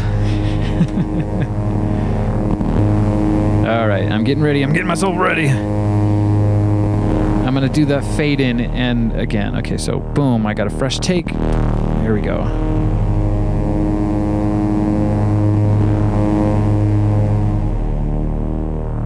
And you could hear the warble playing on the one track, and then I was giving that warble to the recorded track. So hopefully we will be able to hear it this time. I guess I didn't tweak it enough on that first track. I don't know, man. It's fun. That's we're all having fun, right? Give me a like and subscribe for the fun. Really though, I appreciate all of your likes. Do it for the love. Oh man, that's just very detuned. That's murky.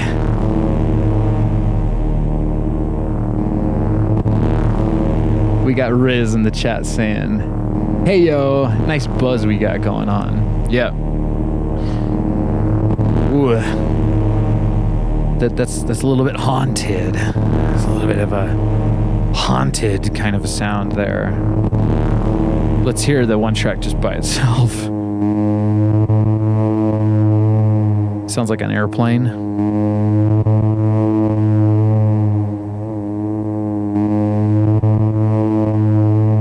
I don't know if I like it that much. I'm kind of feeling like you gotta warble all the tracks together, or else you're just gonna end up with like oodles of noodles in your brain, and that's at least what it kind of feels like to me. And that's the thing, though. It's like the dolphin tape loop we made. I recorded the sound just as a straight sound, and then I used the pitch control to make the dolphin song. So it's not a loop of the warble. You're adding the warble real time, and that does apply with this stuff too. So that warble is recorded to the tape, whereas this has no warble, and I can add it at will.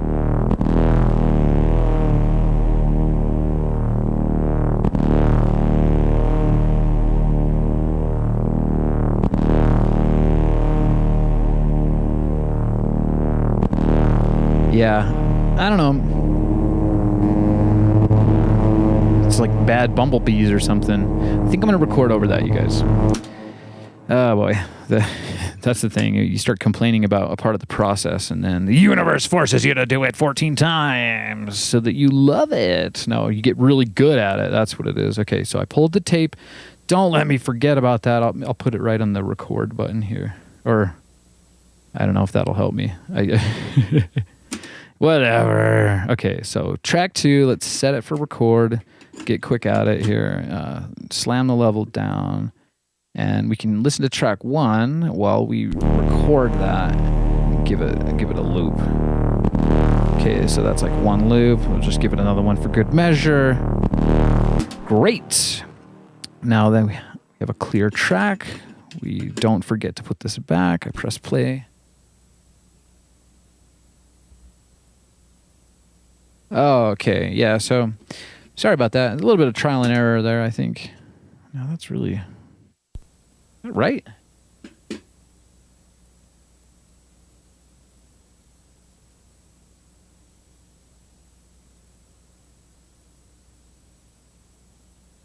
Oh, so, all right. Let's hear how clean we got that. Mr. Clean. There was, we did this. Yeah, there's a little bleep right there. Detuned bleep. Oh well, we'll just have to fire in right over that bleep. There was one, we had a bleep. I guess it's a bleep. We had a bloop a couple weeks ago, and it sounded amazing. It sounded like a really cool ravey sample, and we recorded that. And I'll probably be putting that on one of my sample banks on my website. You can always check out my website, electricarchaic.com. I got some really cool sample banks on there. I appreciate your support. I'm not gonna worry about it too much. This is so funny. We've had this apparently perfect new technique for our tape loop, and we've had a bunch of mistakes, so we haven't gotten a real good clean take yet. Yeah, that's kind of unfortunate. Oh well, you gotta roll with it. There's gonna be a splice. You just want to minimize the splice, I guess, because that's what makes it so nice. Here I am channeling Bill Alexander once again, my friends. So let's see, what are we doing here?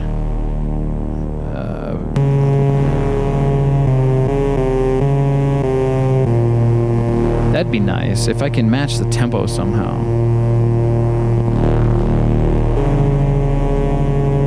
We're a little bit detuned, right? I don't know.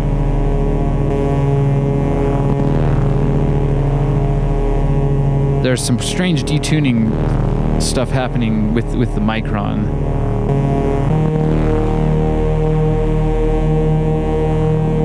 It's kind of nice, just as long as it's not too haunted sounding. I'm gonna fire in with that.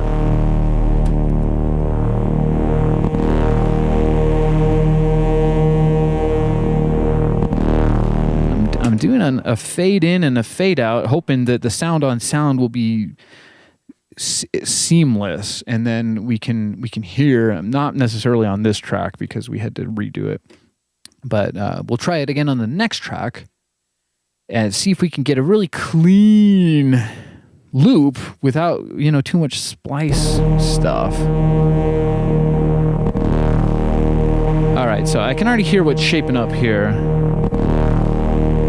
Let's hear that without the first one. Yeah, the splice it's definitely weird. It's part of the whole tape loop thing.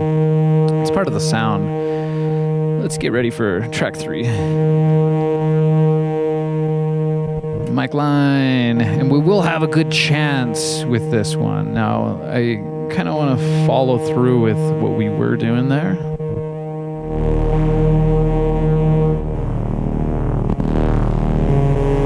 And just give it a different note.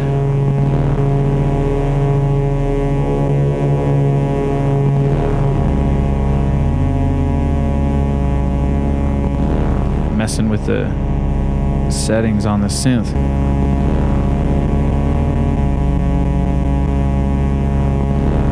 right sound.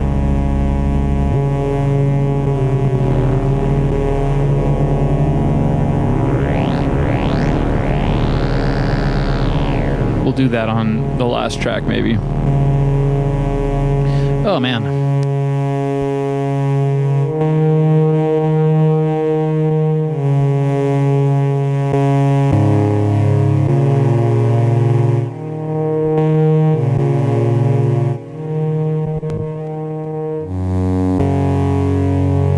I think I'll do that. I'll use the power of the polyphony here. That's nice. Okay. Ooh.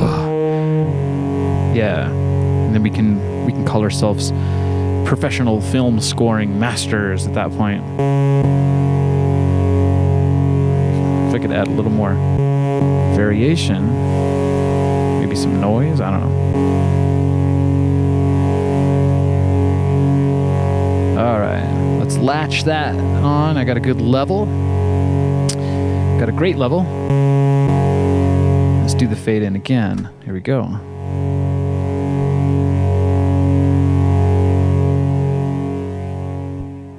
All right. Yeah, what do you think about that? Trying to get better for you guys, and for myself, of course, but we gotta make some progress here. Let's hear how that turned out. Ooh, it's good. Yeah, so I can still hear that splice. Maybe this wasn't the absolute best tape loop as far as the splice is concerned, but listen to this.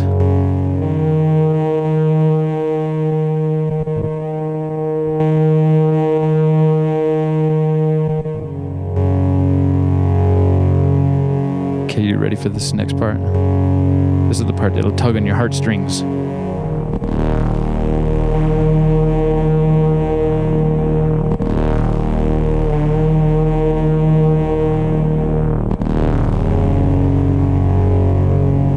I know what we need to do on the next track here. It's gotta have to be...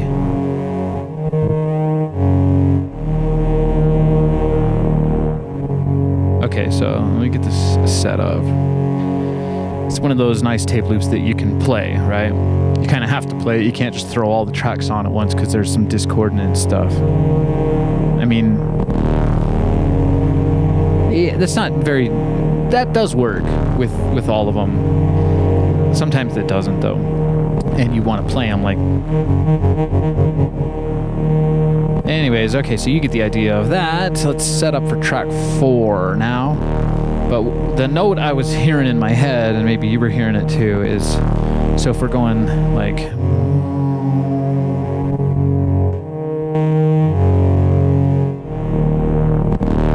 Okay, so the note would be... Wow.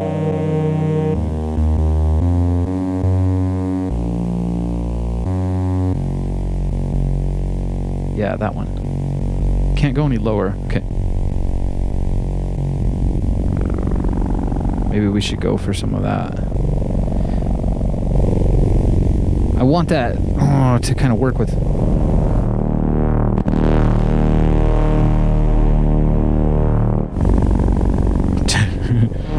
Oh boy. Someone needs a battery break there.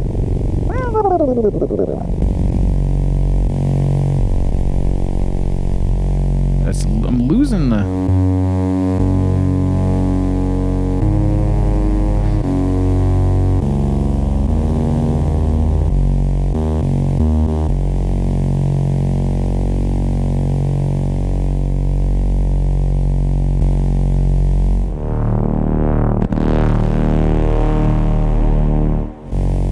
Maybe it should be a different patch hitting that same note.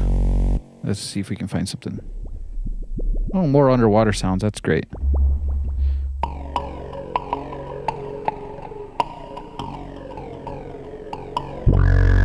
Oh yeah, that's probably it. I think it disengages the latch. I need to... I'm trying to figure out if this is... If it's a random modulation on that filter, or if it's velocity based. Kind of sounds like it's velocity based there.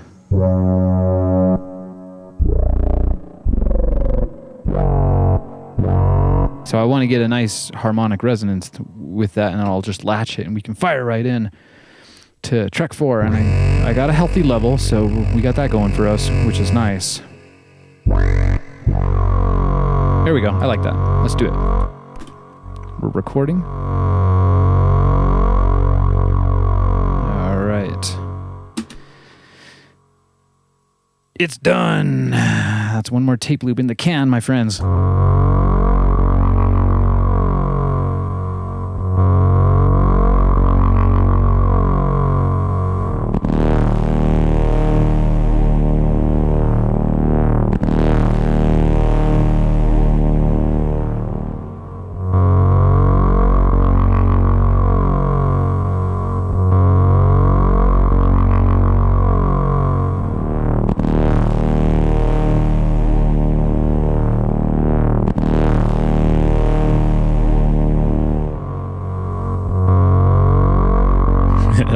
We got all cap no Riz in the chat asking why I'm calling you the Riz when you're not the Riz, you're the Cap. I'll call you Cap if you want that. I don't know.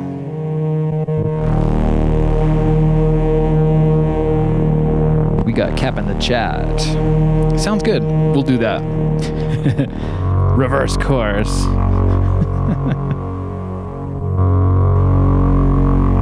We got Master Tiger in the chat saying the Micron sounds great. I like it. I like the Micron. If I had a time machine, though, I would have purchased a different synth, I think. But if I'm remembering correctly, I think I paid about $300 to $350 for the Alesis Micron in 2008. And I'm not, so I couldn't get a Juno. I couldn't get a Jupiter, of course. I couldn't get a Prophet. I didn't really even know much about, well, no, I lie.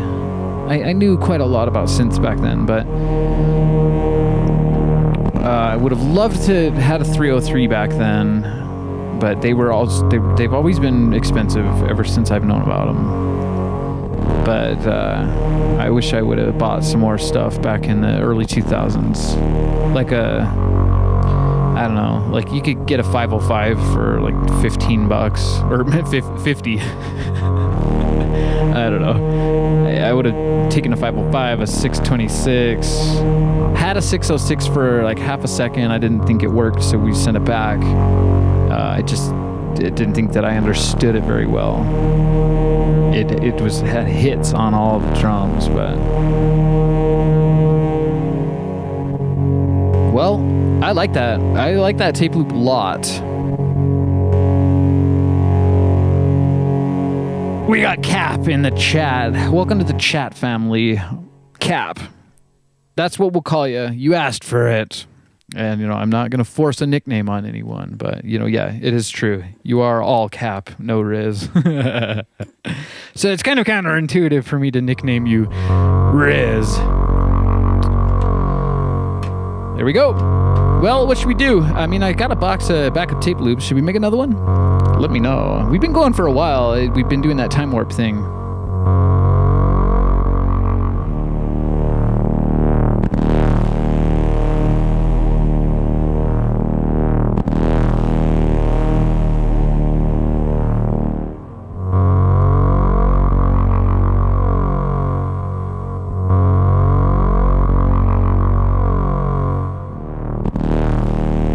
Let's see what's going on in the chat room. We got Dip in the chat saying, I just saw one for £245 on eBay, an Alesis Micron, holding their value. I guess so. I'm not sure what they were new. Let's do a quick search for that.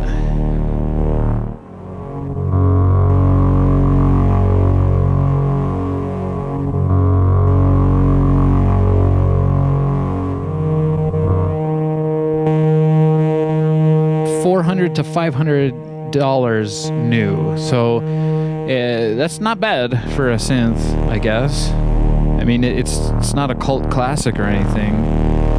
I've just had it. It's just, I've lost a power chord numerous times. I think this is either the second or the third power chord I've had for it, and not sure. That's probably not why I hear a noise, but if I just shut her down here, maybe the noise will go away. We did that last week. Yeah, it just... I still hear a noise, but we are playing with a tape machine, so there's going to be some noise. It is hot, though. Jeez. It's getting a little bit hot back there.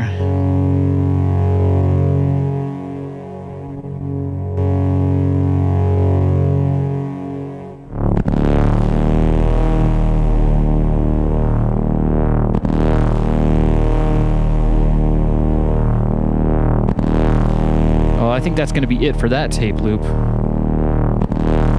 Let's send it off. Cool. Very good, very good. I feel like making another tape loop, though, so if you guys are willing to stick around, I think we'll do that. Since that one kind of... yeah, it's just a drone tape loop. You gotta have them, but maybe we should make another drone. Yeah, I don't know. Tape looping, it's kind of a drone factory, really. Okay, so we're on track 4 here. Let's see if we can do it quick, you know? Let's make up something that can maybe complement that or just be great. Just be great. Okay, fire in.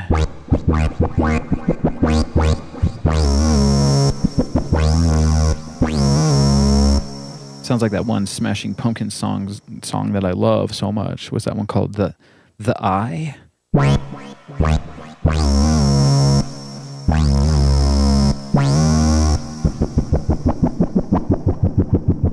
More underwater sounds. I think that's what I'll do, actually, you guys.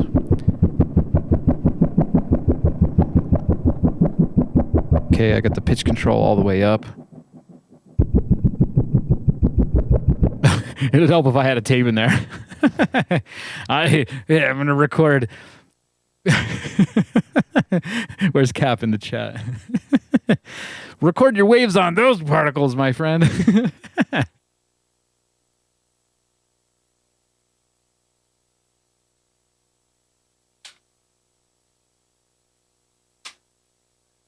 I think I'll test out the Stars Upon Mars tape. That's what I'm going to call that one, if it works. I don't know if the tape is flipped, so it might work, it might not. So I got a backup tape loop for the backup tape loop. Let's pop it in there and we'll give it a shot. Just want that kind of bubbly sound.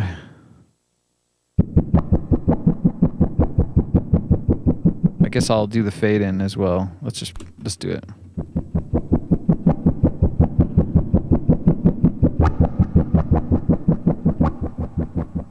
Might be interesting. I'm going for the interest.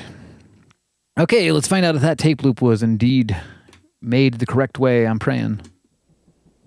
It's not. It was flipped. Oh gosh, so we could open that up and flip the loop, but I don't even care. We'll fire into our backup one. That was a good take. This is the episode of lost takes on tape. Lost takes. Okay, so this one, I got to put that's my last bit of homework for this whole batch of tapes. 15 tape loops, you guys, I made last week. So I'll be getting creative here and making up. I'll keep a little handful of them for Tape Tuesday because we still got to have our backup tape loops, of course. It's nice to have that safety net. Okay, just doing the good old acid washy cover. And I say acid wash because that's my 303 acid techno mix series you can find on SoundCloud. All right. Let's just redo that. Okay, so we listened to it. We gotta.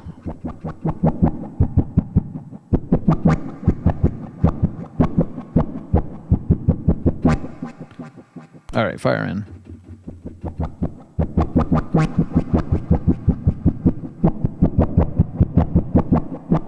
It's a lot of sound on sound.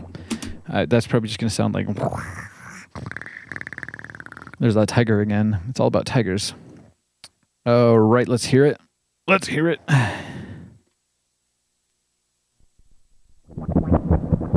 The sound on sound, yeah. That's cool. That is giving me, I don't know, is that giving you guys some underwater vibes? That's what I'm going for, because we're going to do that underwater soundscape expedition here. It should sound like a little bit bubbly. Let me see if I cut the high end, if it sounds a little bit more like bubbles.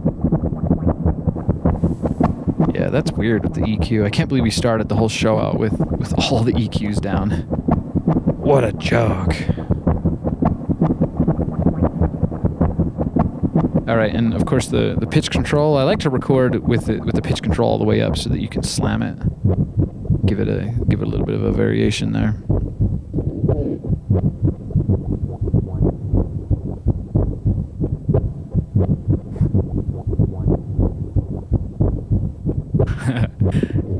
We got Cap in the chat saying if you record without a tape in it, it creates a loop in the parallel dimension that's permanently connected to this one. Magnetic waves are wild stuff. Is it really doing that, though? I mean, how much of a scientist are you? Are you letting it slide? You know, I'm letting it slide. On my 303, that's... Anyways... Man, now you're making my brains get a little bit fizzy. A little bubble brain in here. So if I'm a magnetic, if you do anything magnetic in this dimension, aren't you also affecting neighboring parallel dimensions? Is that correct, or am I just making stuff up? I mean, I'm fine making stuff up, but I like to know the real science, of course. we got all Cap, no physicist. Anyways,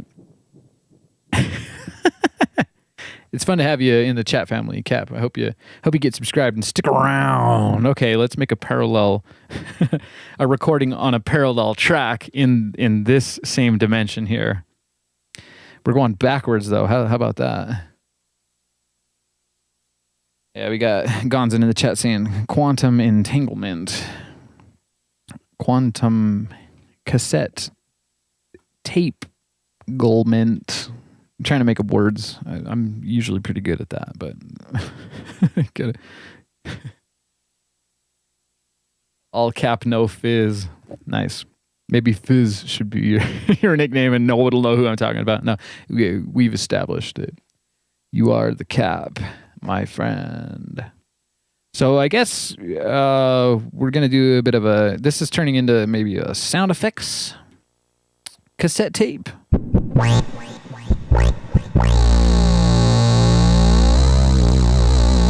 Where's ATB?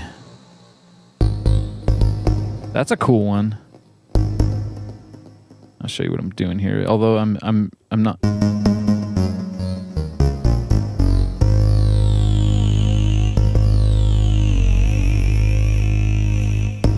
There is an effects section on this synth. We messed around with that earlier, but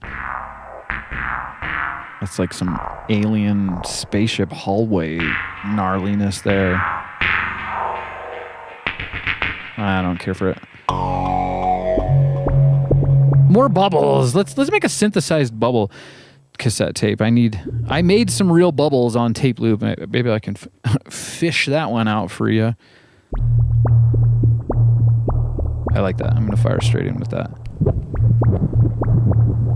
It's not tuned to the other track, but whatever. Go for the randomness, my friend. Sounds exactly... I assure you I'm not playing that on the synth, but there's no dirt. There's no splice. That's a very clean take. That's what we were going for. Is a couple of clean takes. They can't all be dirty and fuzzy and fizzy and cappy and rizzy.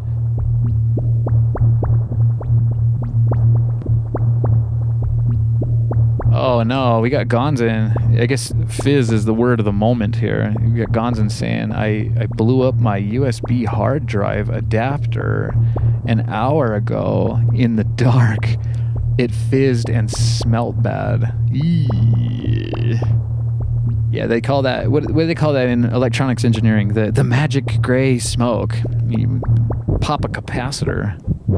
Now that's all capacitor, no capacitance. Hectic. Oh, that's cool. So there's a bit of a wow. So these two tracks will be played. They will go with the other tape loop, I think. Let me just here. I don't have my second Tascam plugged in, but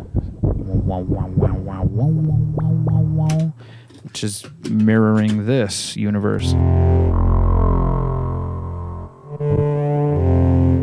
They're not tuned again. Of course, they're not tuned, but with my Ease show, I would tune those up, cue it up, and then probably just play those two together. If that ever if those two cassettes ever came together, they're like friends. They will be labeled Tape Tuesday 13 tapes, though, so they will be friends. Maybe that can happen in a parallel universe near you. We got 2 more tracks to do, you guys, before I let you go. Oh, no. All right, so track 2. We'll set it up. What kind of a strange sound? Maybe we should listen to the listen to that and tune up our sound effect to this. Oh wait, that's the wrong tape. Yikes.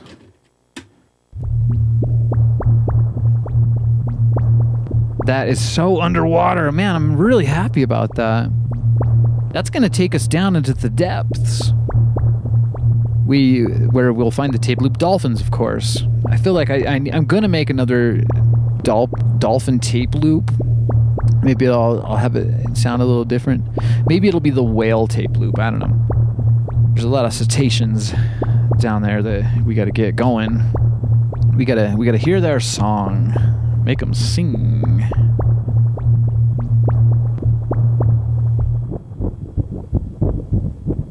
That is just some crunchy bubbles, I think. All right, let's fish around for our next sound here on the Micron. That's the same one we just used. We got a good level. There's that noise again. Man, that noise is... wonder if I can just kill power and bring it back online. Now that's a splice. Power splice. No, man, I don't know. You guys have I've asked many times on many a show, and you guys always say no. You can't hear the freaky noise that I'm hearing, but I am in headphones, so maybe that's one of the reasons. Okay, let's find a new patch.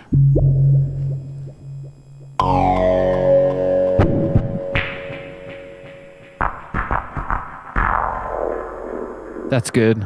That might be nice for underwater. I don't know why that's so noisy, though. It sounds so gross and digital to me. Maybe the analog tape will clean it. It'll scrub it. Let's mess with these knobs on the Alesis a little bit.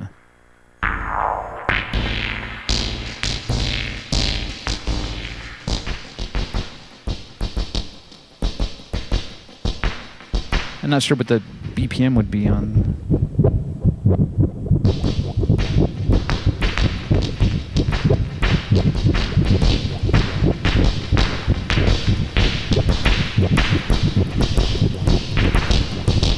Or did it? I like to tell you when I'm recording, but sometimes I don't, and then we just surprise you with a fresh track on tape. That's pretty cool. That works for me. And I got the tempo. Can you hear it? It's a perfect loop. 1, 2, 3, 4. 1, 2, 3. 1, 2, 3, 4. Woohoo! We got Cap in the chat saying Frogman sound. Not familiar with that, but yeah. I like this loop because it's got a bit of a beat to it. It's the Squeaky Queen. The Squeaky Queen. Squeaky clean dirty tape loop.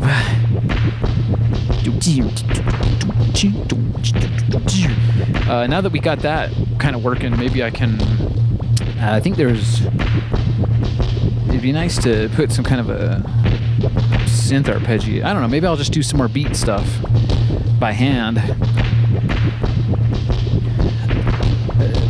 But hey, listen for the splice. There's no splice. There is no splice because my new tape loop technique works so great and it makes me so happy. We did it. After 13 magical episodes of Tape Tuesday, we've reached some sort of state of perfection. I feel bad for the parallel dimension versions of me that don't have the technique, but I'm willing to bet that most of them do. Oh no. What about you? Man, I'm spitballing here. It's all about just being super random, I guess. It's fun. It feels good. It feels good to talk a lot. All talk, no substance. We got Hen in the chat saying dirty slaps. Yeah, they're a bit like, they're like fish tails, you know, and not the kind you would do in a Camaro. The kind you would do like if you had. Maybe these are futuristic fish drummers. Ooh, I like that. The futuristic fish drum machine? No, that sounds a little bit cruel. It's not Minecraft. We got Master Tiger in the chat saying, congratulations. Thank you, Master. We got tigers. That is a very fishy loop. Slapping tails, man. Okay, setting up for track 1. You are the one. I can't hear anything yet. Let's see why. I could go with that same patch. It's nice fish slappy. Fish slappy. Don't slap me, because I'm not in the mood. I said, don't slap me.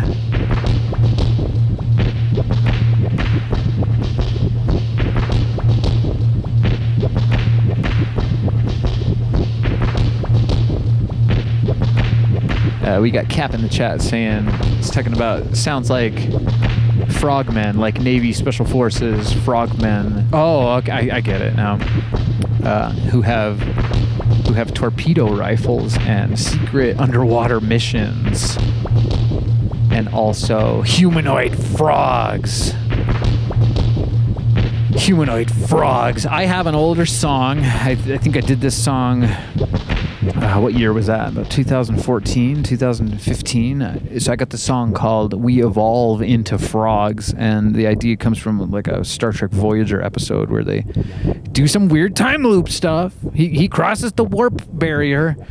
Talking about, what is it, Lieutenant Tom Paris? He does some freaky warp barrier stuff and then eventually turns into a frog. Picks up Captain Janeway on the way, and they create some frog babies on an alien planet. That's why I like Star Trek, because it just it's an exercise in what is potentially possible. Although, well, no, actually, a lot of things from Star Trek are true. We were just talking last night about how they got this new technology with these brain chips, which is kind of freaky, but to help blind people see, which I think is great. But so we have, I guess, arrived to the time of Lieutenant LaForge, or wait, no, Commander LaForge. I don't know, man. I can't keep track of all that stuff. I'm an artist, not not a rank tracker. Okay, Slappy. Yeah, gotta go for some kind of a fishy theme here for this last track. That's kind of nice. Maybe we should just give it some hi-hats. Maybe I'll octave it up.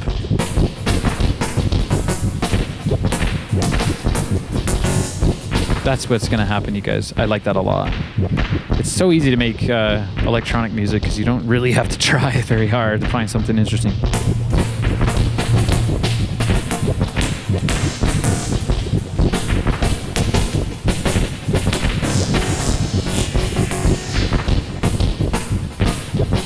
Alright, I think I'll just record that straight away as soon as I get it.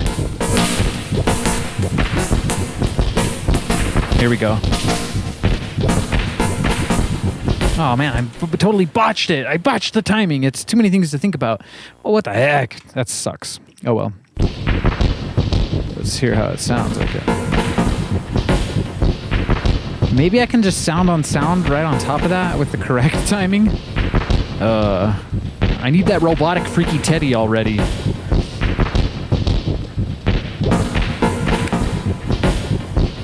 I think I do like that, so let's do it. Let's get the tape off of the electromagnet and clear the track. I wish there was an easier way. You know, man, if I need another tape machine where I can just put the tape in and it'll clear. I have another Tascam, but I don't have it set up. Now, which tape were we using again? Oh no, guys. I lost track of which. I got two identical looking tapes here. It's not that one, it's this one. Okay, so track 1, let's delete it. Messed up big time on that. Okay.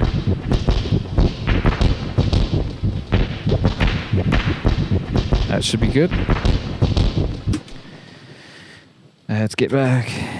Let's not forget that that's not the tape we're working with. Okay, press play. Okay, well, I hope you guys are have a lot of fun here today. Appreciate your likes on the video and subscribes. You can also join in on the chat. You're always welcome in my chat room. Okay, so we cleared that track. Let's just hear how it sounds, because now that's becoming a thing of listening to the remnant. You stick around, you might get a remnant. That's fine. I like that remnant. That's an inside joke that you will understand when my new album comes out. Working on the new album, of course. I have so much music. So many things to do. Not enough dimensions to do them in. Wait, no, there's infinite dimensions. Okay, we're good. Let's set this track, set it up, and give us a reference here. We'll just fire all these ones up. Okay, so what was I doing? Oh man, I hope I don't forget.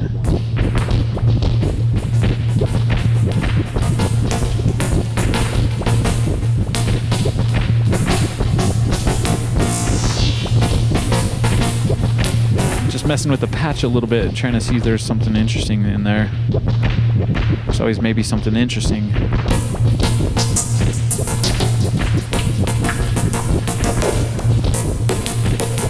I liked it when it was doing the but I can't. I think it's on a modulate. Dude, this has so much modulation going on.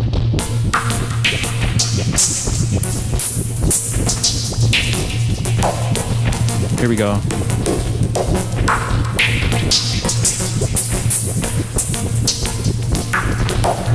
I did it. I did it. I hope it turned out good. That last one was an abomination. Let's hear it on solo.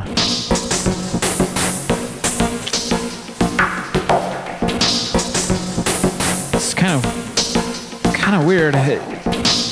That's how I imagine a Mobius loop might sound, but with the time signature there, it's doing like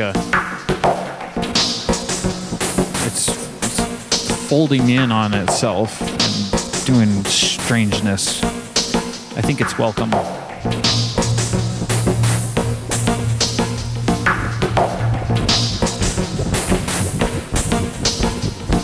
it's kind of a bit busy. All I do is get dizzy.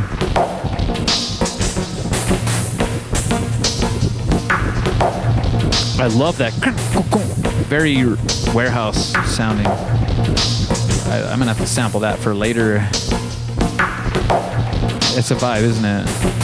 Okay, now I don't know. It's not really unfortunate, but we did all that with the pitch on the floor there. So let's speed it up and see how it sounds. Ooh. That's very different. I like that. Once again, that's the magic of tape looping, my friends. You got it. Also kind of a ravey feeling to it. This is a fish flapper rave. Can you imagine them like doing...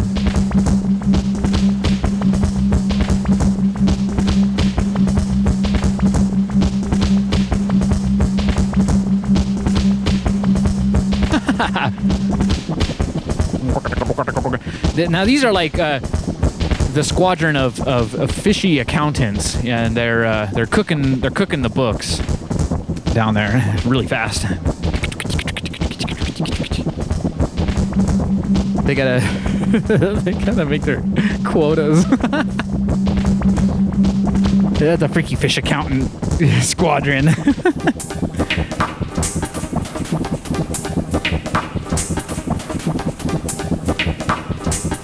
I like that. I like it quite a lot.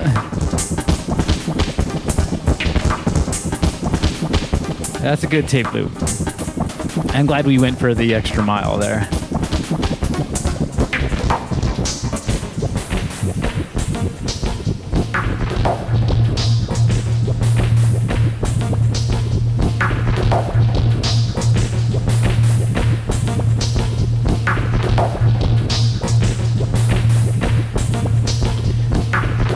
Book cooking fish have left the chat. Let's bring him back. Get back in the chat room. The book cooking fish.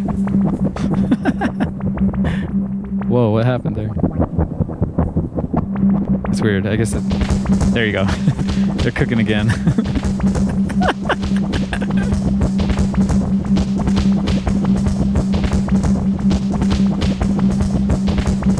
I don't know, I don't look that much like a fish, right? But if I did, I'd probably have some flipper flappies going on.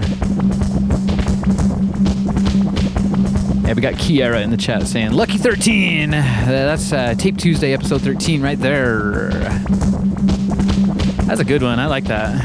I gotta get outside. I usually say I gotta get outside and get my sunshine, but today I gotta get outside and get my humidity, and I can feel it. It's creeping through the walls, man. It's been raining here. That does maybe sound a little bit like rain. Could you imagine that? Yeah. Let's see. Should play you guys a song, shouldn't I? Let's see what I got up in the queue here. Let's put on some Electrified Rain. I'll mix it together with whatever I'm gonna play you. Might be a good time to play you some Jelly Dancers. I haven't heard that one for a minute, but we'll see what I got. I usually have some things up in the Ableton land.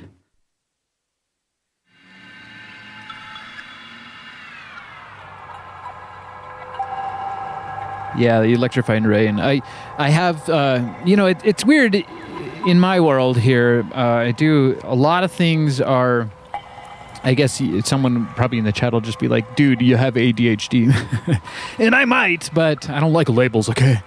That's why I wipe them off of my cassettes. No, anyways, what I'm talking about, I come on live stream here and just think out loud. It's a lot of fun, and I'm glad you guys having fun.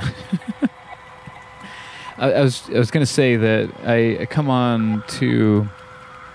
I have so many ideas and so many projects, and they're like 100 different bar graphs, climbing up steadily but slowly. So yeah, I got a new album coming out. I got the Electrified Rain show.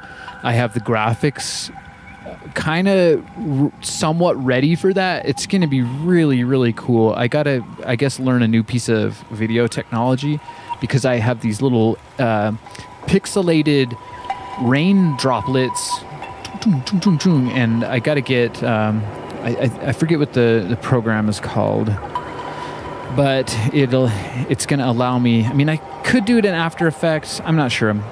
I could just program it, but I think there's a program. But I want all of the raindrops to be random and in random places, and then I want there to be a golden raindrop. And then it'll be kind of like a hypnotic experience where you're listening to electrified rain, which is what you're hearing on tape here in the background. And it's going to be like a 9-hour long thing. And I might set it up to where it kind of is generative, but I don't want any of it to repeat. And I have to kind of rework my electrified rain project to be unique. That's really the cool thing about electrified rain, is if you listen to it, you might hear one part that came from an earlier segment, but it won't be playing at the same time, or it'll be reversed. And so I can't stand these soundscapes that are all over YouTube, and especially the ones where it's on the beach and you can see the waves coming, and there's a splice because they're looping the video, but sometimes it's if I see the splice within 3 minutes on like a beach video, I don't even want to watch it anymore. So I don't know, man. I guess standards. My standards are too high. But I'm telling you that I care about that kind of stuff. I have these standards, and I try to create these experiences that don't repeat, because that's how the universe is. It doesn't really repeat. It does in a fractal sense, but even like DNA, it comes together and then reproduces, and you get the same template, but it's flavored differently. So I'm all about that, and that's one of the reasons why I like analog synthesizers and recording on cassette tape, because even the individual iron or chrome particles, waves. I see you, Cap, in the chat. the particle waves. they're unique atoms, and they potentially have unique experiences out there in the galaxy. We're going to be pushing to become more and more cosmic on a planetary scale, and also just on this channel. So I hope you're buckled up for the ride. Give me a like and subscribe. Let's grow this. Let's grow this experience. It's slowly by surely. I think we can create a really cool community here. And once again, I love you all, and I love this planet, and I know that you love this planet too. Love your mother. I think I want to play you a song though. Let me fish something out.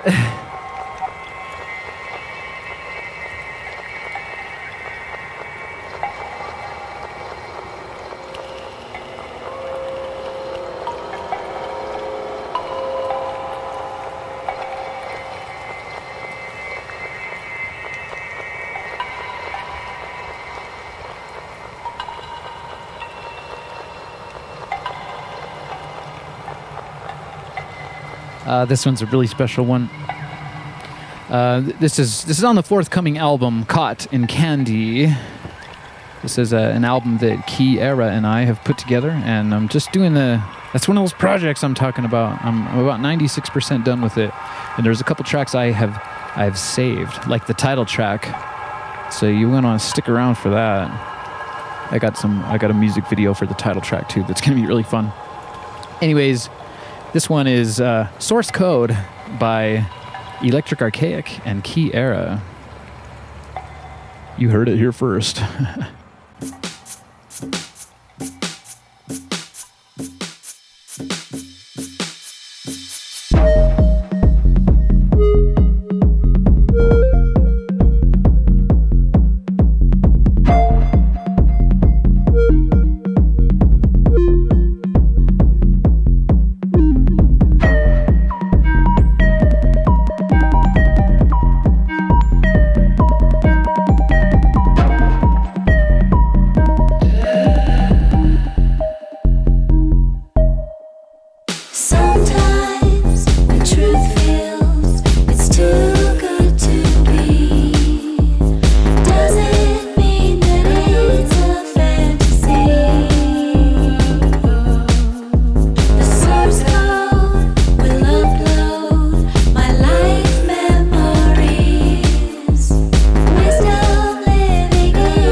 Is this the key? It's Kiara!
That song. Shout out to Kiara. And I guess me. You know how making music goes. Sometimes. A lot of times. Is it you making the music or is the music making you? Oh, I don't know. I don't know. Once again, give me a like and subscribe if you've had a great time here on this Tape Tuesday. It's really happening, you guys. And to stick with the theme, I'll tell you once again, I've said it before. You don't need nothing, you just need me, and we going straight to the top like a bubble in the sea. Bloom, bloom, bloom, bloom. I love that one. All right, well, we're wrapping it up here. I'm just playing you the electrified rain. Just a little bit. I'll come say hi in the chat before I leave. I like to do that. I feel like I miss out on all the fun. You guys are having all the fun in the chat. And I'm just giving you the space you need. Anyways, yeah. I'll say this again too. I love you all and I love this planet. And I know that you love Tape Tuesday, too. Remember that you're the one, and together we can make a better today. And you know what a whole bunch of better todays equals? Equals a whole bunch of better tomorrows. Let's go for it. Let's go for that future utopia, my people. Starts with the sound.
We got Gonzin in the chat saying, cheers for all the fish. And that reminds me of Hitchhiker's Guide to the Galaxy. So long! And thanks for all the fish. All done. All done. That's what the dolphins say. But they also say, something like that. I got a tape loop for that. I'll see you guys next week for Monosynth Monday and Tape Tuesday, and keep an eye out for that Ease show. Episode 2 of Ease it's gonna happen here. As soon as it happens, it'll happen.